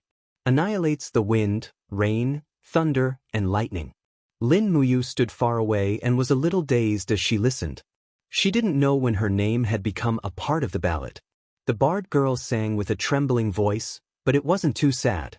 Perhaps she didn't understand the meaning of the lyrics. The iron hooves of the Iha kingdom had trampled on many stories, and perhaps only Lin Muyu would understand these stories. Clang! A shiny Jin coin fell into the empty bowl in front of the bard girl. It was a tip from Tang Xiaoxi. "Thank you. Thank you," The girl hurriedly knelt on the ground and kowtowed. She quickly grabbed the Jin coin and stuffed it into her pocket. Then, she picked up the pipa and continued to sing. How many months had it taken for someone to be so generous as to give her a Jin coin? There were only 2 or 3 rusty copper coins in her empty bowl. She couldn't even buy a bun with these copper coins. Perhaps she hadn't even eaten dinner yet. Let's go. Lin Muyu held Tang Xiaoxi's hand and didn't let her give her any more money. 1 Jin coin was enough. Any more and this barred girl might be killed. In this world, some people were willing to do anything for money. After buying a worn-out harp from a shop on the street, she had Tang Xiaoxi carry it and pretend to be a barred girl. The 2 of them walked along the dark corridor of the old city. It was midnight, and the people in the old city were already asleep. There were only a few scattered lights on the street. Tang Xiaoxi and Lin Muyu walked slowly, one in front of the other. Tang Xiaoxi's exquisite cloud boots were hidden under her long dress. She walked on the cold stone steps, making soft sounds as she stepped on the sand. Lin Muyu was like a gray trace, about 300 meters away from Tang Xiaoxi. She followed at a moderate distance. Her footsteps were so soft that it was almost undetectable, and her aura was so suppressed that it was almost impossible to detect. However, her spirit pulse technique was spread out and captured all the auras in the surroundings. Woo-woo, the cold night wind blew on the eaves of the houses on both sides, making a ghostly howl. Tang Xiaoxi's hair stood on end when she heard it.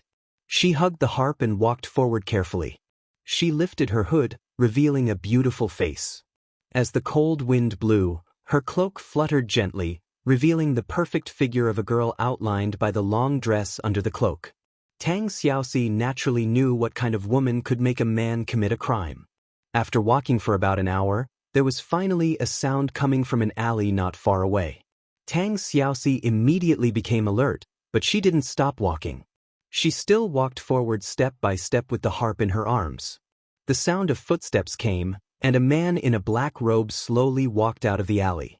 He walked straight up and said with a foreign accent, "Miss, may I know how to get to the Dragon Search Chamber of Commerce?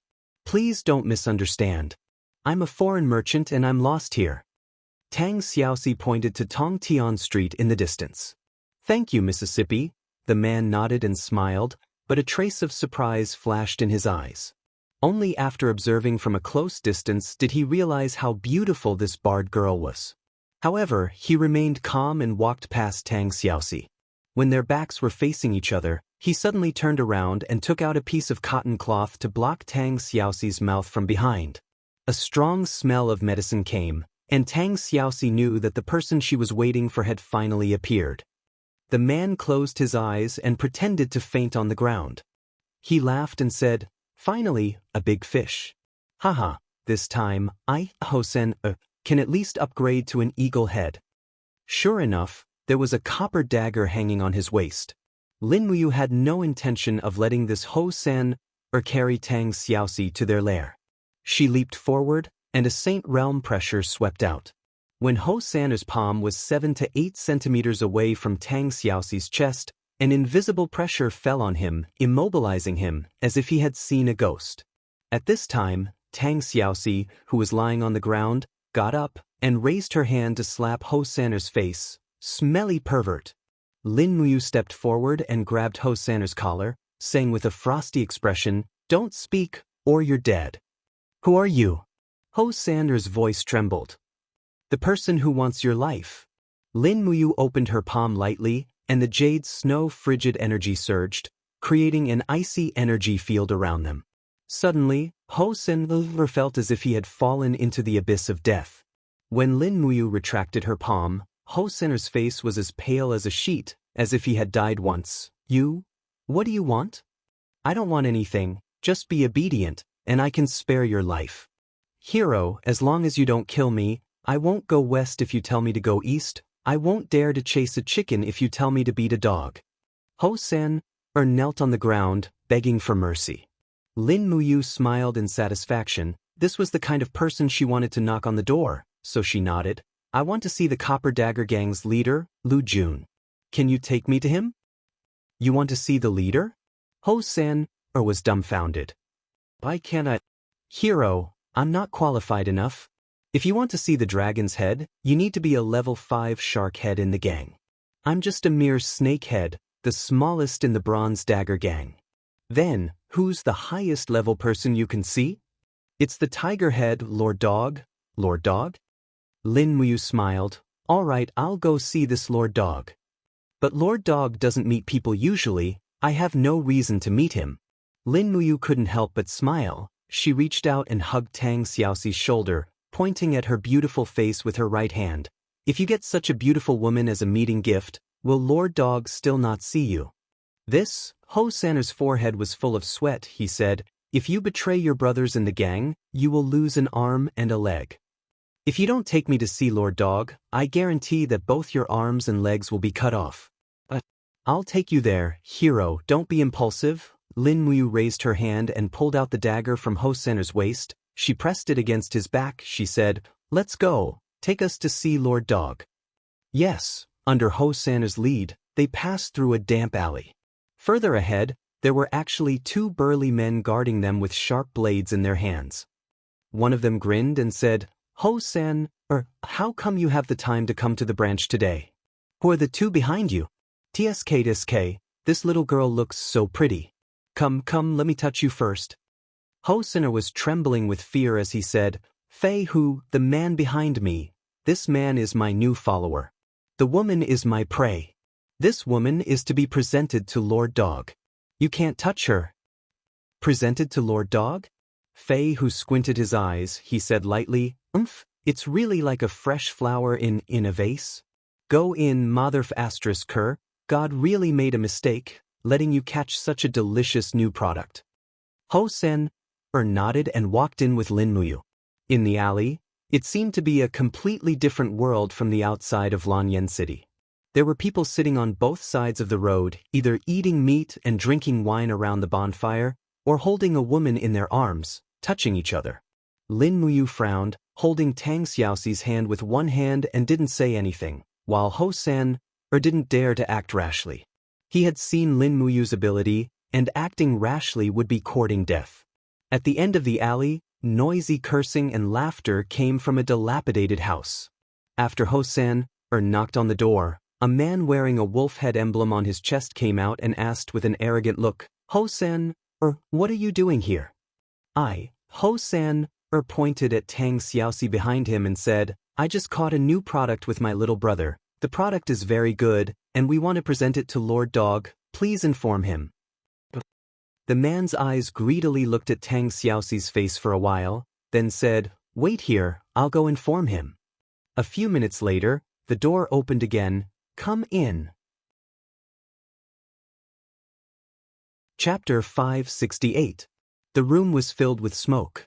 A large group of people were gambling around a big table and smoking a very strange kind of cigarette. It must be a kind of drug in this world. Lord Dog, she's here, the wolf head said respectfully. At the table, a bald, strong man looked up. There were 2 scars on his face. One of them was from top to bottom, so he was blind in one eye. There was a white iron egg in his eye socket, which looked very scary. But his other eye was staring at Tang Xiaoxi. When he saw the girl's face and figure, his eyes lit up.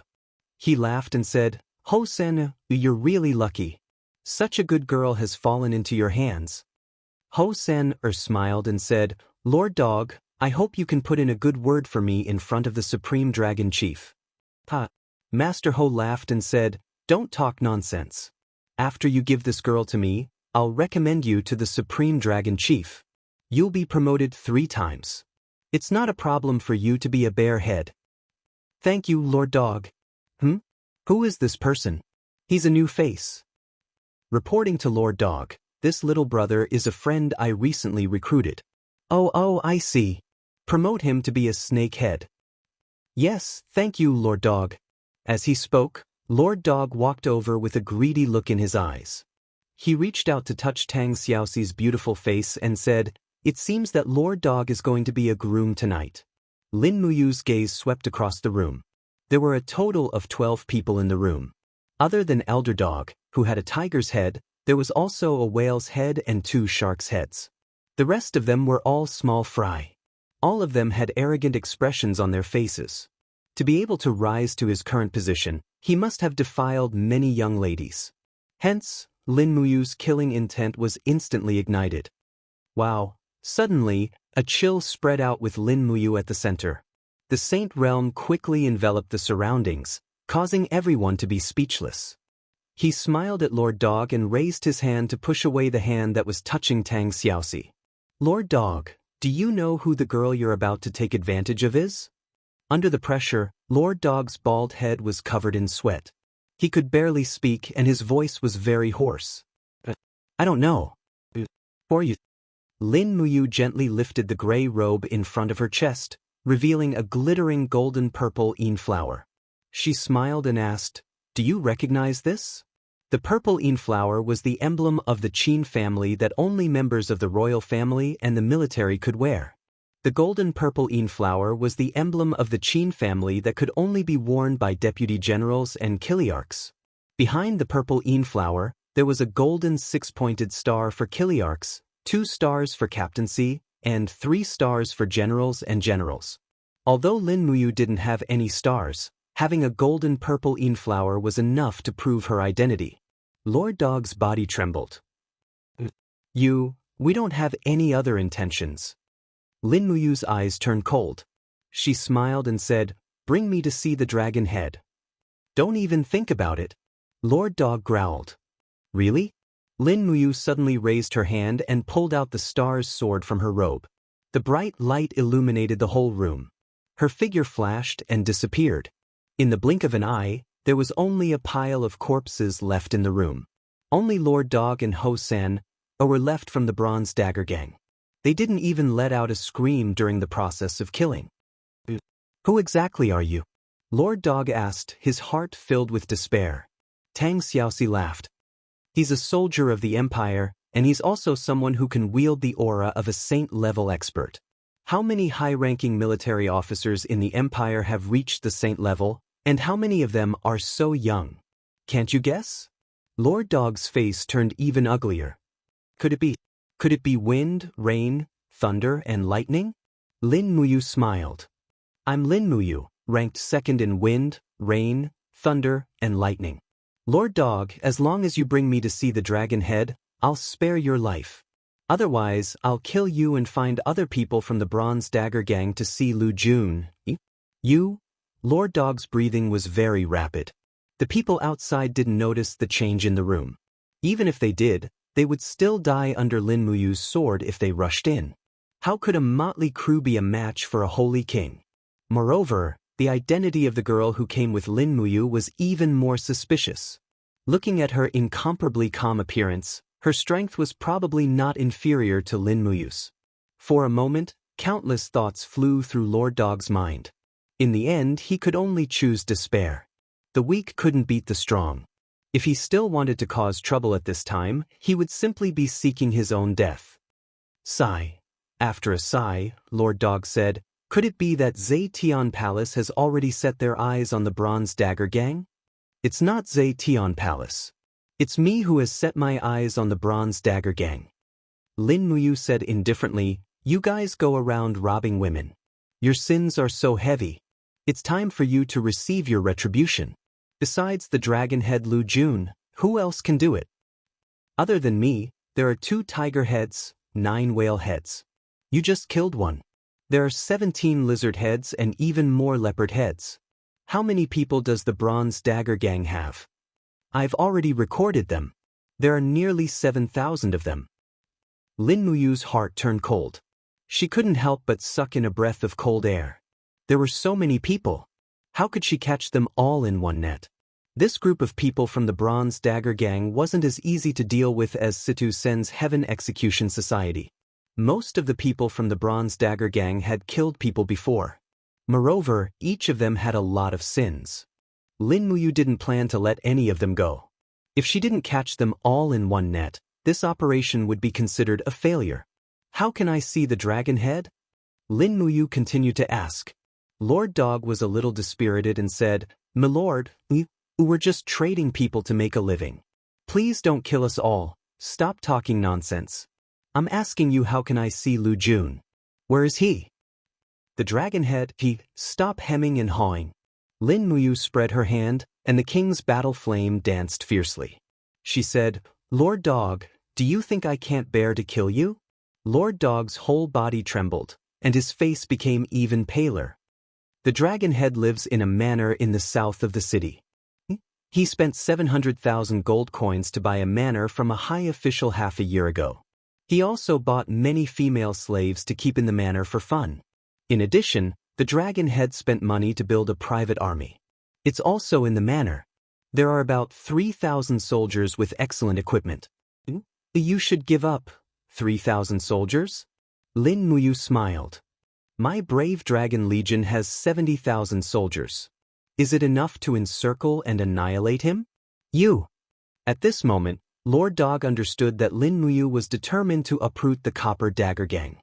He sighed and said, My lord, if you can promise me one thing, I can help you. Speak. I have an old mother, 4 sons, and 3 concubines. If I help you, you can't hurt them no matter what. Also, you must spare my life. Otherwise, I won't cooperate even if I have to fight to the death. I won't hurt the sinners. Don't worry.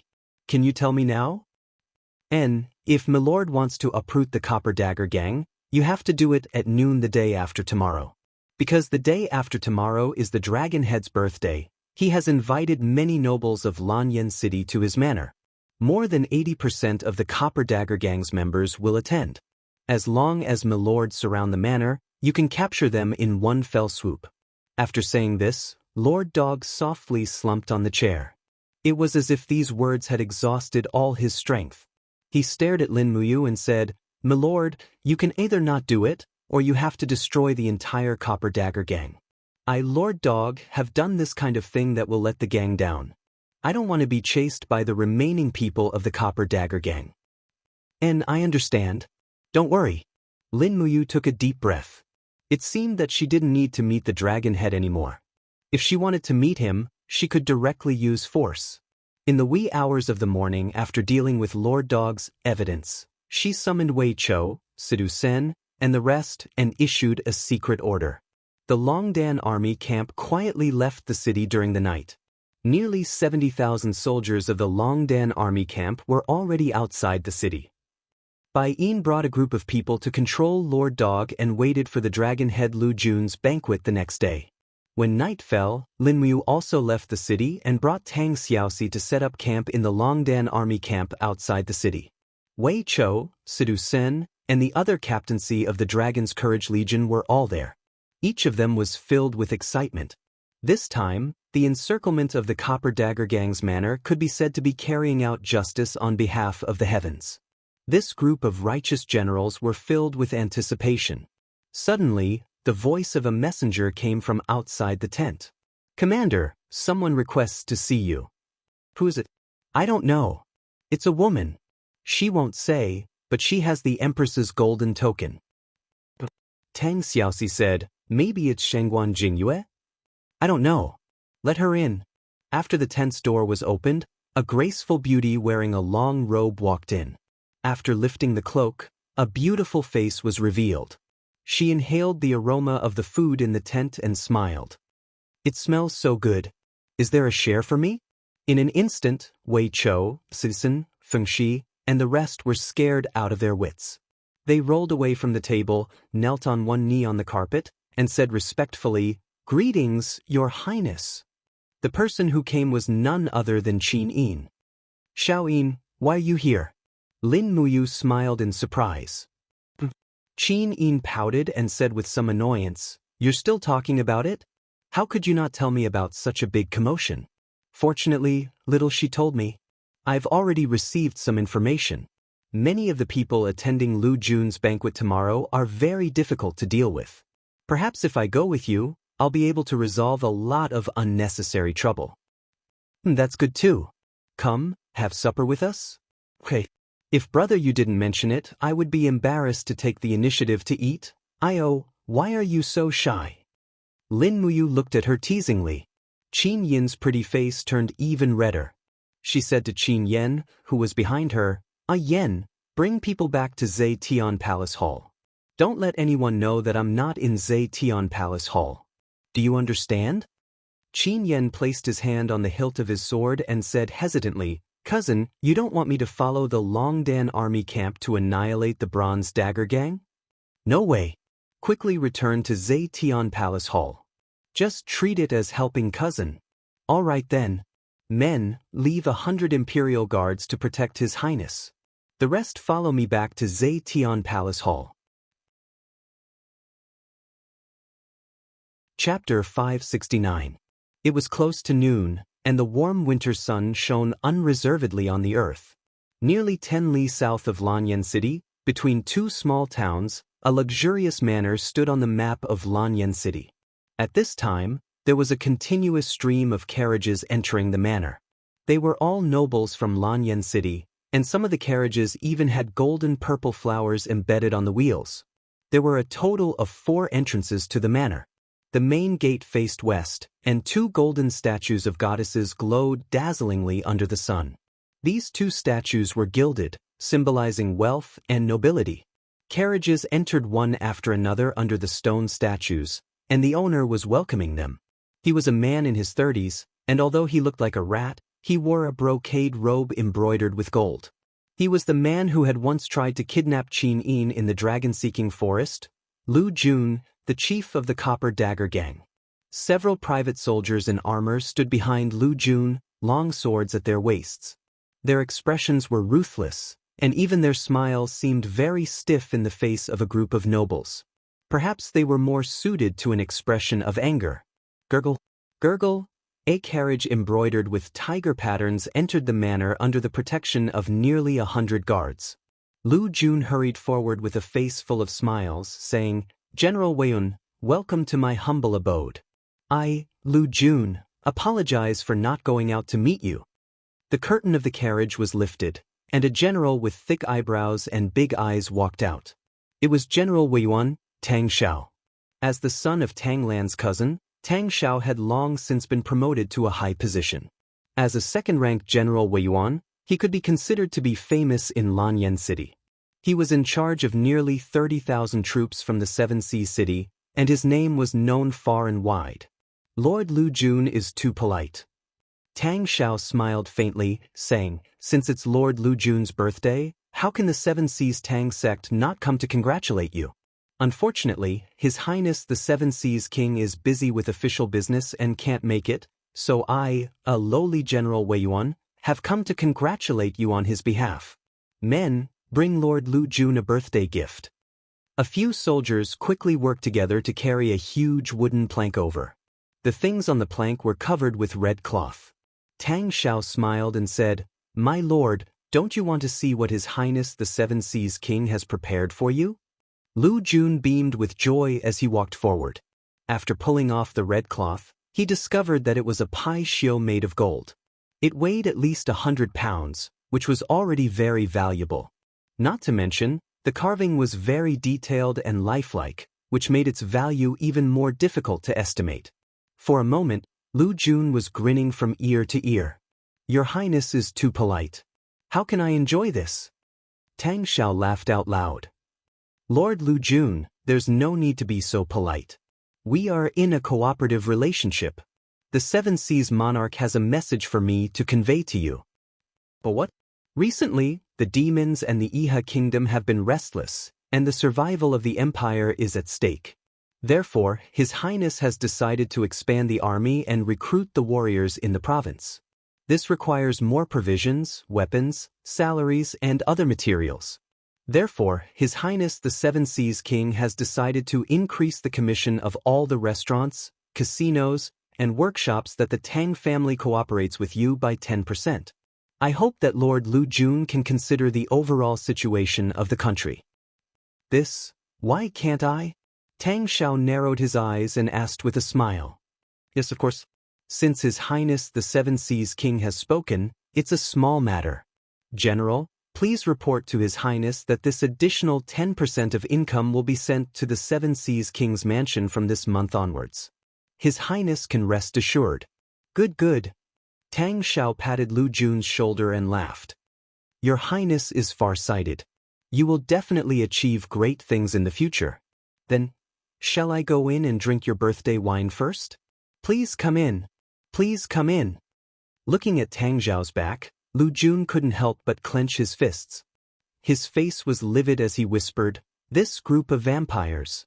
It's not easy to do business, and they actually increased the commission."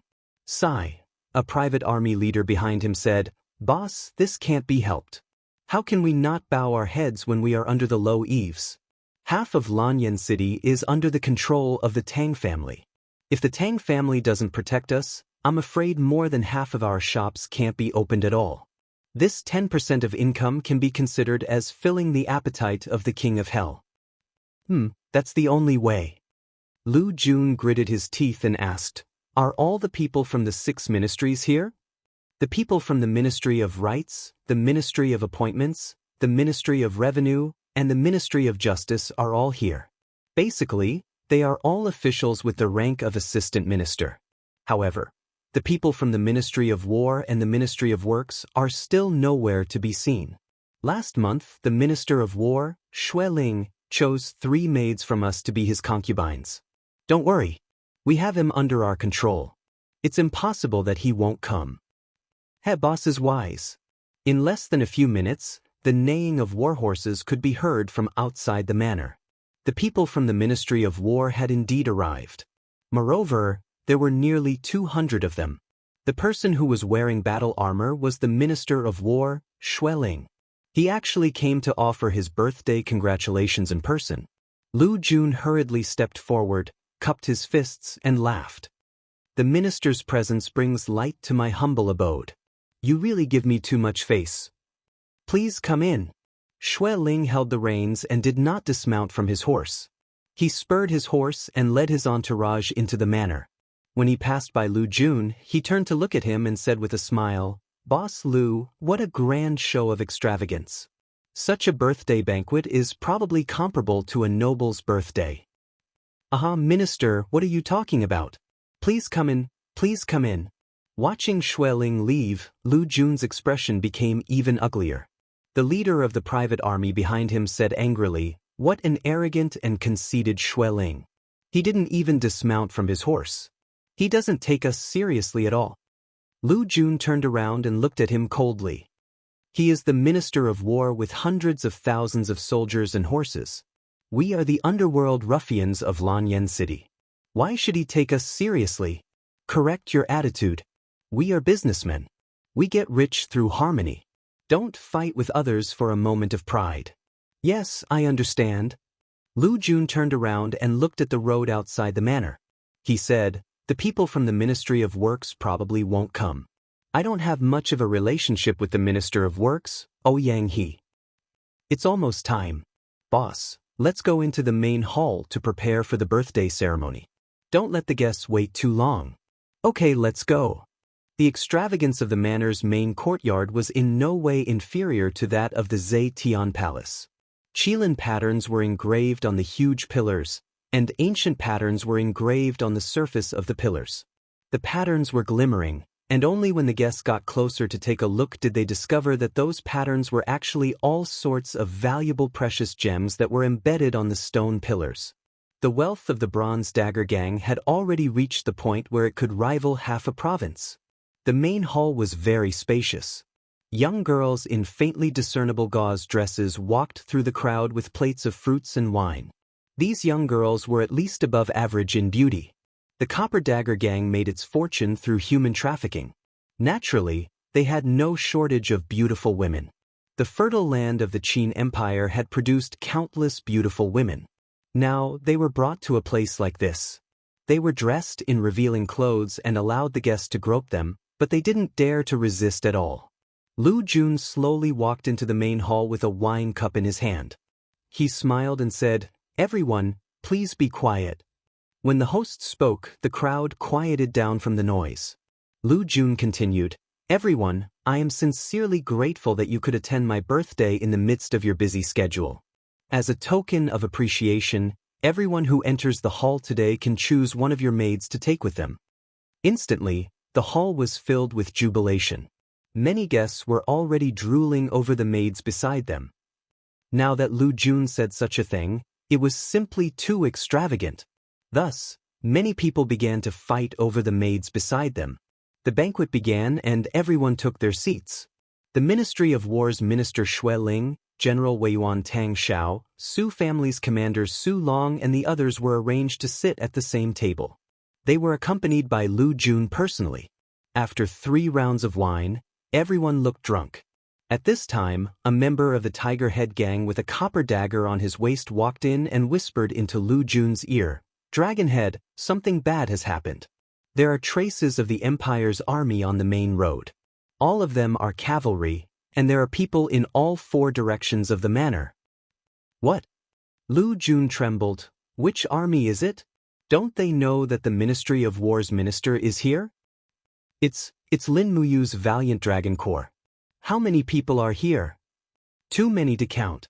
The Tiger Head Bronze Dagger Gang member's face was ashen. "Boss, do we need to use our private army to protect the manor?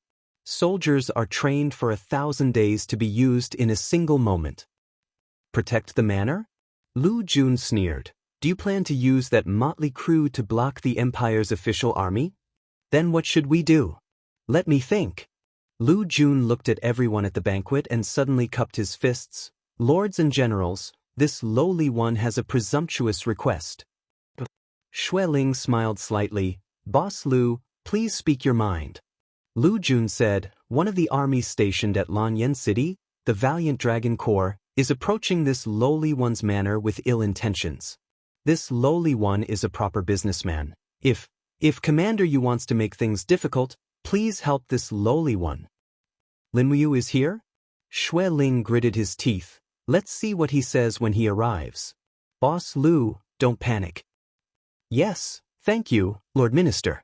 Tang Xiao, Su Long, and the rest all stood up.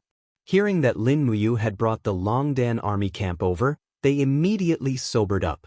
The heavy and concentrated sound of hooves could be heard from outside the manor's hall, and not long after, the sound of footsteps on marble could be heard. A group of generals from the Valiant Dragon Corps walked in with a dense group of soldiers. Lin Muyu was dressed in a white royal forest armor and walked at the front, followed by Tang Xiaoxi, Wei Chou, Citizen, Shui, and the rest. Behind them was a group of soldiers with longbows in their hands, the white diamond arrows glinting in the sunlight. Lu Jun did not even see the person clearly before he rushed forward and knelt on one knee, his voice trembling. "This lowly citizen Lu Jun pays his respects to Commander Yu. May I know why Commander Yu has brought so many soldiers to my humble abode today? First, raise your head and look at me." Lin Muyu's voice was indescribably calm. Lu Jun raised his head. The more he looked at this kid, the more familiar he felt. He murmured, You are, have you forgotten about Du Yiming? And that girl you wanted to knock out in the middle of the night? Don't tell me you've forgotten everything about Chapter 2? Lu Jun stumbled back on the marble floor as if he had seen a ghost. How can it be you? How can it be you? Chapter 570. Whoosh! Lin Muyu shook her hand, and a golden scroll appeared in front of everyone. She said, Her Highness the Empress has issued an edict yesterday to abolish the concubine system in the imperial barracks. Forcible human trafficking is prohibited in the empire. The Copper Dagger Gang is suspected of trafficking and abducting the citizens of the empire. All of them will be arrested. Anyone who dares to disobey will be killed on the spot. Lu Jun's face was ashen. He hurriedly looked at Xue Ling and Tang Xiao. The Copper Dagger Gang's business network in Lanyan City was too big. It involved almost all fields. If the Zine Flower Chamber of Commerce and the Dragon Chamber of Commerce controlled the economic lifeline of Lanyan City, then the Copper Dagger Gang controlled the entire black market.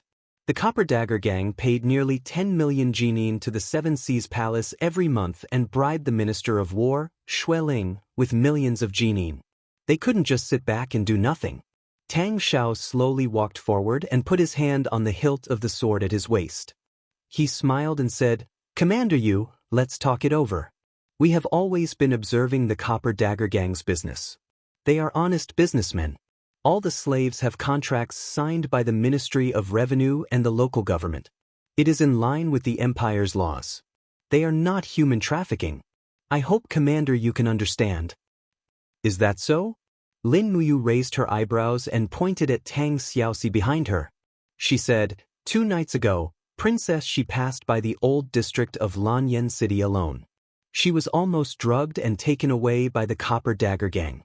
The evidence is conclusive. Is General Wei Yuan trying to defend the Copper Dagger Gang? Tang Xiao looked at Tang Xiaoxi in shock.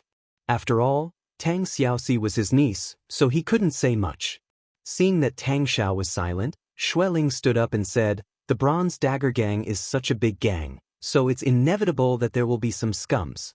Commander Yu, don't forget that the businesses of the Bronze Dagger Gang are approved by the government, including the Mansion of the Seven Seas and the Mansion of the Cloud King. If you arrest the Bronze Dagger Gang, it's equal to arrest the 2 kings. Lin Muyu, you're just a person whose title and military rank have been taken away. What right do you have to touch the 2 kings' people? Su Long from the Su family also walked over, cupped his fists, and said, Commander Yu, this matter is of great importance. I hope that you can give face to the Tang family, the Su family, and the Ministry of War. The Empress's imperial edict is very clear. As long as there is a contract of sale, it is not illegal. The Copper Dagger Gang's business has always had a contract of sale as proof. Really? Lin Muyu folded her arms and said, the department that signed the indenture in Lanyan City seems to be the population department of the Ministry of Revenue. Someone, help me find out who the assistant minister of the population department is. There's no need to find out. Wei Chou said respectfully, it's Wang Bi. Lin Muyu nodded and said, immediately send a letter to Xiao Han and the Fire Sparrow Department to arrest Wang Bi. Find out how he personally approved these indentures. Xueling's face became more and more livid. He said in a low voice, Lin Muyu, don't go too far. Lanyan City is the capital. Do you think you can cover the sky with one hand? Wang Bi is an assistant minister of the Ministry of Revenue. Do you think you can arrest him just because you say so? Lin Muyu laughed and said, is that so? Then what if she wants to arrest him? He gently stepped aside. Behind him in a loose white robe, Qin Yin, wearing the Empress's golden crown, stood there quietly. Her beautiful eyes were like water as she looked at the group of rebels. She faintly said, do I have this qualification? Your Highness, Xueling, Su Long, Tang Xiao, and the others' faces instantly turned ashen. They knew that Lin Muyu's arrival was already a big trouble, but when they found out that Qin Yin was also here, they knew that this matter was irreversible and Lu Jun was beyond redemption. It's actually you. Lu Jun stared at Qin Yin, dumbfounded. He had picked countless flowers in his life and had an outstanding memory for women's appearances. With just one look, he could recognize that Qin Yin was the girl that he failed to get his hands on that night a few years ago. At this moment, Xueling, Su Long, Tang Xiao, and the other imperial officials all knelt on the ground and shouted, your subject greets your highness. In an instant, Lu Jun's face almost cracked. How could he have imagined that the girl he tried to take advantage of that night was actually the Empress of the Empire? If he had known, he would never have done such a thing. Qin Yin looked at the crowd and said indifferently, the Copper Dagger Gang violated the law by forcibly selling people.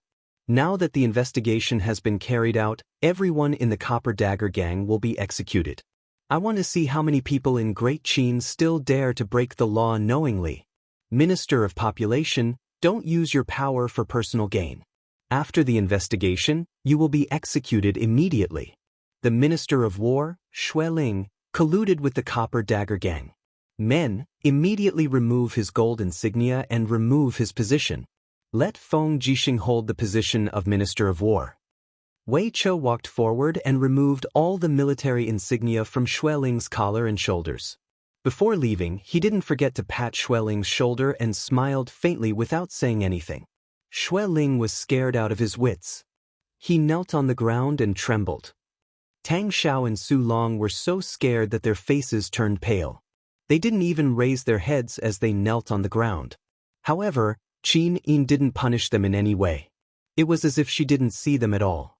She only smiled at Lin Muyu and said, I will return to Zetian Palace Hall first. You will be in charge of this place. Remember to come to Zetian Palace Hall and accompany me for dinner. Yes, Your Highness. Qin Yin was protected by a group of Imperial Guards and Longdan Army Camp's elite soldiers as she walked out of the hall. Meanwhile, Lin Muyu had to face a group of trembling guests and the Copper Dagger Gang members. Men, arrest everyone in the Copper Dagger Gang. If anyone dares to resist, kill them without mercy.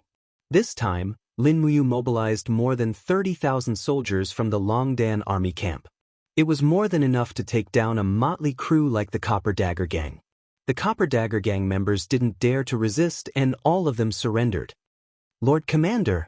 Feng Shi walked out from the inner hall. Behind him was a group of soldiers carrying boxes. After opening the boxes, it was impressively stacks of indentures. Feng Shi said, "We found these in the back hall." Indentures? Lin Muyu smiled and said, "Burn them all." The fire was ignited. This time, the indentures of indentures were burned to ashes. The faces of Lu Jun and the others were full of heartache. These indentures were basically women, and these women could be sold for a high price. In their eyes, these indentures were worth a lot of money. Situsen cupped his fist and said, "Commander, we have captured a total of 5,472 members of the Copper Dagger Gang and nearly 3,000 private soldiers of the Copper Dagger Gang. How should we deal with these people? What does General Sun think is the best way to deal with them? Needless to say, kill them all. This daddy hates these kind of human traffickers the most. If you think that killing them will wear out your sword, then dig a big hole and bury them alive." Hearing this, Lu Jun and the others hurriedly knelt on the ground and begged for mercy. At the side, Sidu Shui pursed her red lips and said, "Lord, I think these few thousand people should be directly banished into the army and trained into pawns. At least they can block a few attacks from the demon race and the Iha kingdom." No. Lin Muyu looked deeply at Sidu Shui and said with a smile, "This group of heartless beasts will not block the enemy's swords for us. They will only bite back at us at the critical moment.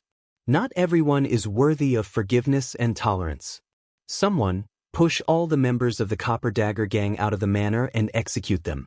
Those who came to celebrate Lu Jun's birthday must be present to see the execution." Shui Ling, Tang Xiao, Su Long, and the others were even more shocked. No one would have thought that Lin Muyu would be so ruthless. On the other hand, Sitsun cupped his fists and said, "Commander, there is no need for you to be the executioner. I, Citizen, have also done many bad things in my previous life. Just leave the killing to me." Lin Muyu turned around and mounted her horse. She rode out of the manor to watch the execution. Wei Chou followed closely behind. The cold wind outside blew their cloaks. Wei Chou narrowed his eyes and said in a low voice, "Lord, this subordinate has something to say, but I don't know if I should say it." "Speak." When the former emperor conferred Lord as one of the 4 heroes of Lan Yen, he praised Lord for being a benevolent general. But, if Lord is a benevolent general, why did you order the execution of nearly 10,000 captives? The imperial army will not kill captives.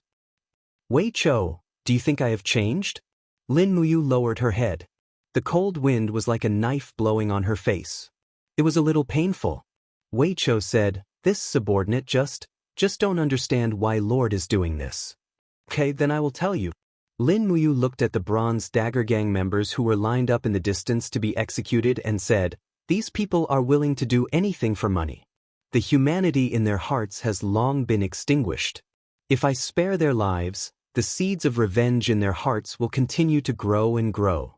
They will dream of revenge and will collude with our enemies to take revenge on us and Longdan Army Camp. I would rather see all their heads fall to the ground than see any of our brothers in Longdan Army Camp die under the swords of these despicable people." Wei Chou was relieved and said, "Lord doesn't need to say more. Wei Chou understands you." Lin Muyu couldn't help but smile. She reached out and patted Wei Chou's shoulder and said, "The most terrible kind of people in the world are those who are too kind. Being kind to the enemy is being cruel to yourself. This sentence is never wrong. Moreover, I hate human traffickers the most in my life. The Bronze Dagger Gang has made many fathers lose their daughters. Many children lose their mothers. Many husbands lose their wives. They deserve to die. Yes. Ka ka ka. Blood splattered everywhere. More than 8,000 heads piled up on the ground outside the manor in the blink of an eye. Su Long and Tang Xiao were both people who had experienced the Battle of the Steel Wall, but they still felt a chill in their hearts when they saw this kind of massacre. Lin Muyu, who was one of the four greats of Lan Yen, had unknowingly grown into a famous general who was as brave and courageous as Feng Jixing. If they were to become their enemies, it would be their misfortune. Chapter 571. Winter nights always came very early. Wugu City was already shrouded in the night and the lanterns were lit. The city that had suffered a disaster had finally recovered some of its original prosperity in the past few years. The original population of Wugu City was less than 500,000. Under the continuous attraction of people from various states and counties of Tsangnan province, it had recovered to the scale of nearly 1.5 million people this winter. At night, the streets were bustling with people and there was an endless stream of merchants. City Lord's mansion. Several bleak jujube trees were planted around the backyard of the City Lord's mansion. As the cold wind blew past, the jujube trees made a rustling sound. A few of the brittle, withered branches finally couldn't endure the winter and fell to the ground with a crackling sound. Su Jiantao sat on a stone bench in the courtyard, carefully wiping the long sword in his hand with a piece of cloth. The body of the sword glowed with a faint golden light, which was the luster of engraved characters. This was a long sword with a low-grade earthly tome embryo, and it had just been sent from Lanyan City not long ago. Su Jiantao knew that this was Lin Muyu's masterpiece. Only the talented foster son of the former emperor could make such a perfect work. A mysterious grade weapon, a level 4 engraving, and a low-grade earthly tome embryo. How rare was it? And this long sword, which might not even have a second one in Lanyan City, was now in his hands. After wiping the long sword, Su Jiantao strode to the center of the courtyard, concentrated his qi si, and in the blink of an eye, a luster of dou qi extended from his body. The next moment, the cold sword light was a set of swordsmanship. At the same time, his body was enshrouded with a faint golden luster, which was the sign of the Vajra protection technique's third heavenly realm. On the side, a guard said with a smile, "Governor, your Vajra protection technique should be able to reach the fourth heavenly realm soon, right?" The governor's martial arts comprehension is also one of the best in the entire empire. Su Jiantao couldn't help but laugh. Don't talk nonsense. Lord Commander stepped into the Saint Realm at the age of 26. This kind of cultivation can be counted on one's fingers. I'm still far away from him, having grown so many years older. How can he be compared to Lord Commander? He is a rare genius that only appears once in 1,000 years. Otherwise, the former emperor wouldn't have accepted him as his godson. Look, Commander Feng Jixing and Commander Chu Huayin have followed the former emperor for many years, but the former emperor didn't accept them as his godson. The former emperor's eyes are like torches, there's no need to mention this. That's right, the former emperor saw through everything. Su Jiantao sighed and looked up, only to see a branch of a jujube tree falling from the sky, heading straight for his head. However, when it was less than 5 centimeters away from his head, it encountered the Vajra body fortification aura shield and immediately shattered into pieces. These annoying date trees. The imperial bodyguard said, "Tomorrow, this subordinate will order someone to chop them down." "No need." Su Jiantao smiled. "Keep it. What's the use of keeping them? One day, we will grow old and have children around our knees. At that time, every late autumn, we can harvest dates to make our children happy. Isn't that a wonderful thing?" Lord Governor is right. This general has learned something. How is the situation in Lanyan City? There's no big movement. The imperial bodyguard said respectfully. Su Jiantao sat back on the stone bench and wiped the sweat on his forehead. He said, "When will the people who went to the steel wall come back? How's the preparation of the supplies for the steel wall?" The imperial bodyguard said, "They should be back tomorrow morning. The supplies are almost ready. It's enough to feed and clothe 100,000 people for half a month. Governor, Our Tsangnan province spends so many supplies every month to supply the steel wall, but we don't get any reward. Doesn't Lord Governor feel wronged? To be able to block the iron hooves of the demon race, what else is there to feel wronged? At this moment, a cold aura suddenly surged. Not good. Su Jiantao hurriedly unsheathed his sword and shouted, "Summon the sword guards." What's wrong? The imperial bodyguard turned pale with fright. Above his head, a cold, murderous intent surged. It was an assassin with a long sword in his hand.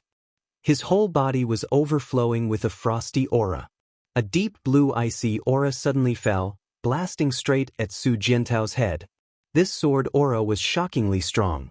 Su Jiantao instantly knew that his protective aura would not be able to withstand it. Without hesitation, he reached to his waist and pulled out a short dagger. The dagger flashed, and a rich yellow light soared into the sky. Snowflakes fluttered around it, instantly condensing a huge ice shield in front of the dagger. Mid-grade Earthbook embryo, ice shield technique.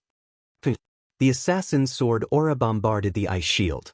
Under the collision of strength, Su Jiantao stumbled back. The light on the dagger dimmed in the blink of an eye. A mid-grade Earthbook could only block an easy blow from the opponent. Go to hell. The assassin's handsome face was slightly twisted. Blood-red Grandmaster demonic chi danced wildly around his body. As the long sword slashed down, Su Jiantao had no way of dodging this attack. It was too fast. No matter how fast Su Jiantao ran, he would not be able to dodge it at all. The blade in his hand trembled rapidly. The low-grade Earthbook was activated.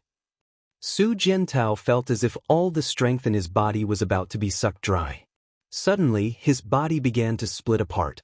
In the blink of an eye, his body reformed tens of meters behind him. Low-grade Earthbook of the Law of Space. Shwa shwa shwa, numerous cold arrows shot out from the mansion. A dozen or so Longdan army camp soldiers with swords hanging from their waists and crossbows in their hands appeared. The arrows were blocked by the assassin in the air. Under the moonlight, the assassin's handsome face looked very much like a person, Lin Muyu. Furthermore, the blade in his hand was glowing with faint starlight. This made Su Jiantao and the rest very confused. Could this person be the murderer who assassinated Tang Lu and Tang Tian? The only difference was that this person did not hide his identity as a demon. The Grandmaster demonic chi and demonic battle energy danced chaotically. With a long sword in hand, he descended from the sky with a powerful aura wrapped around his body.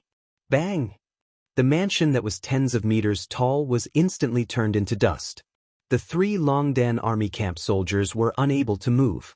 When the sword flashed past, they were already dismembered. Use the Heaven Book to form the formation. Su Jiantao shouted. Everyone dispersed. The long swords in the hands of the 3 guards flew up into the sky. It was the middle-grade Heaven Book of the Law of Fire. Bai Bing's body was surrounded by a thick frost cyclone. She could not help but sneer, "What kind of stupid Heaven Book is this? I'm not afraid. Bring as many as you have." Release. Su Jiantao shouted in a low voice. In an instant, the 3 middle-grade Heaven Books with the words, "Fire God extinguishes the world," were activated together. Countless flames rained down from the sky and swept away the frost around Bai Bing.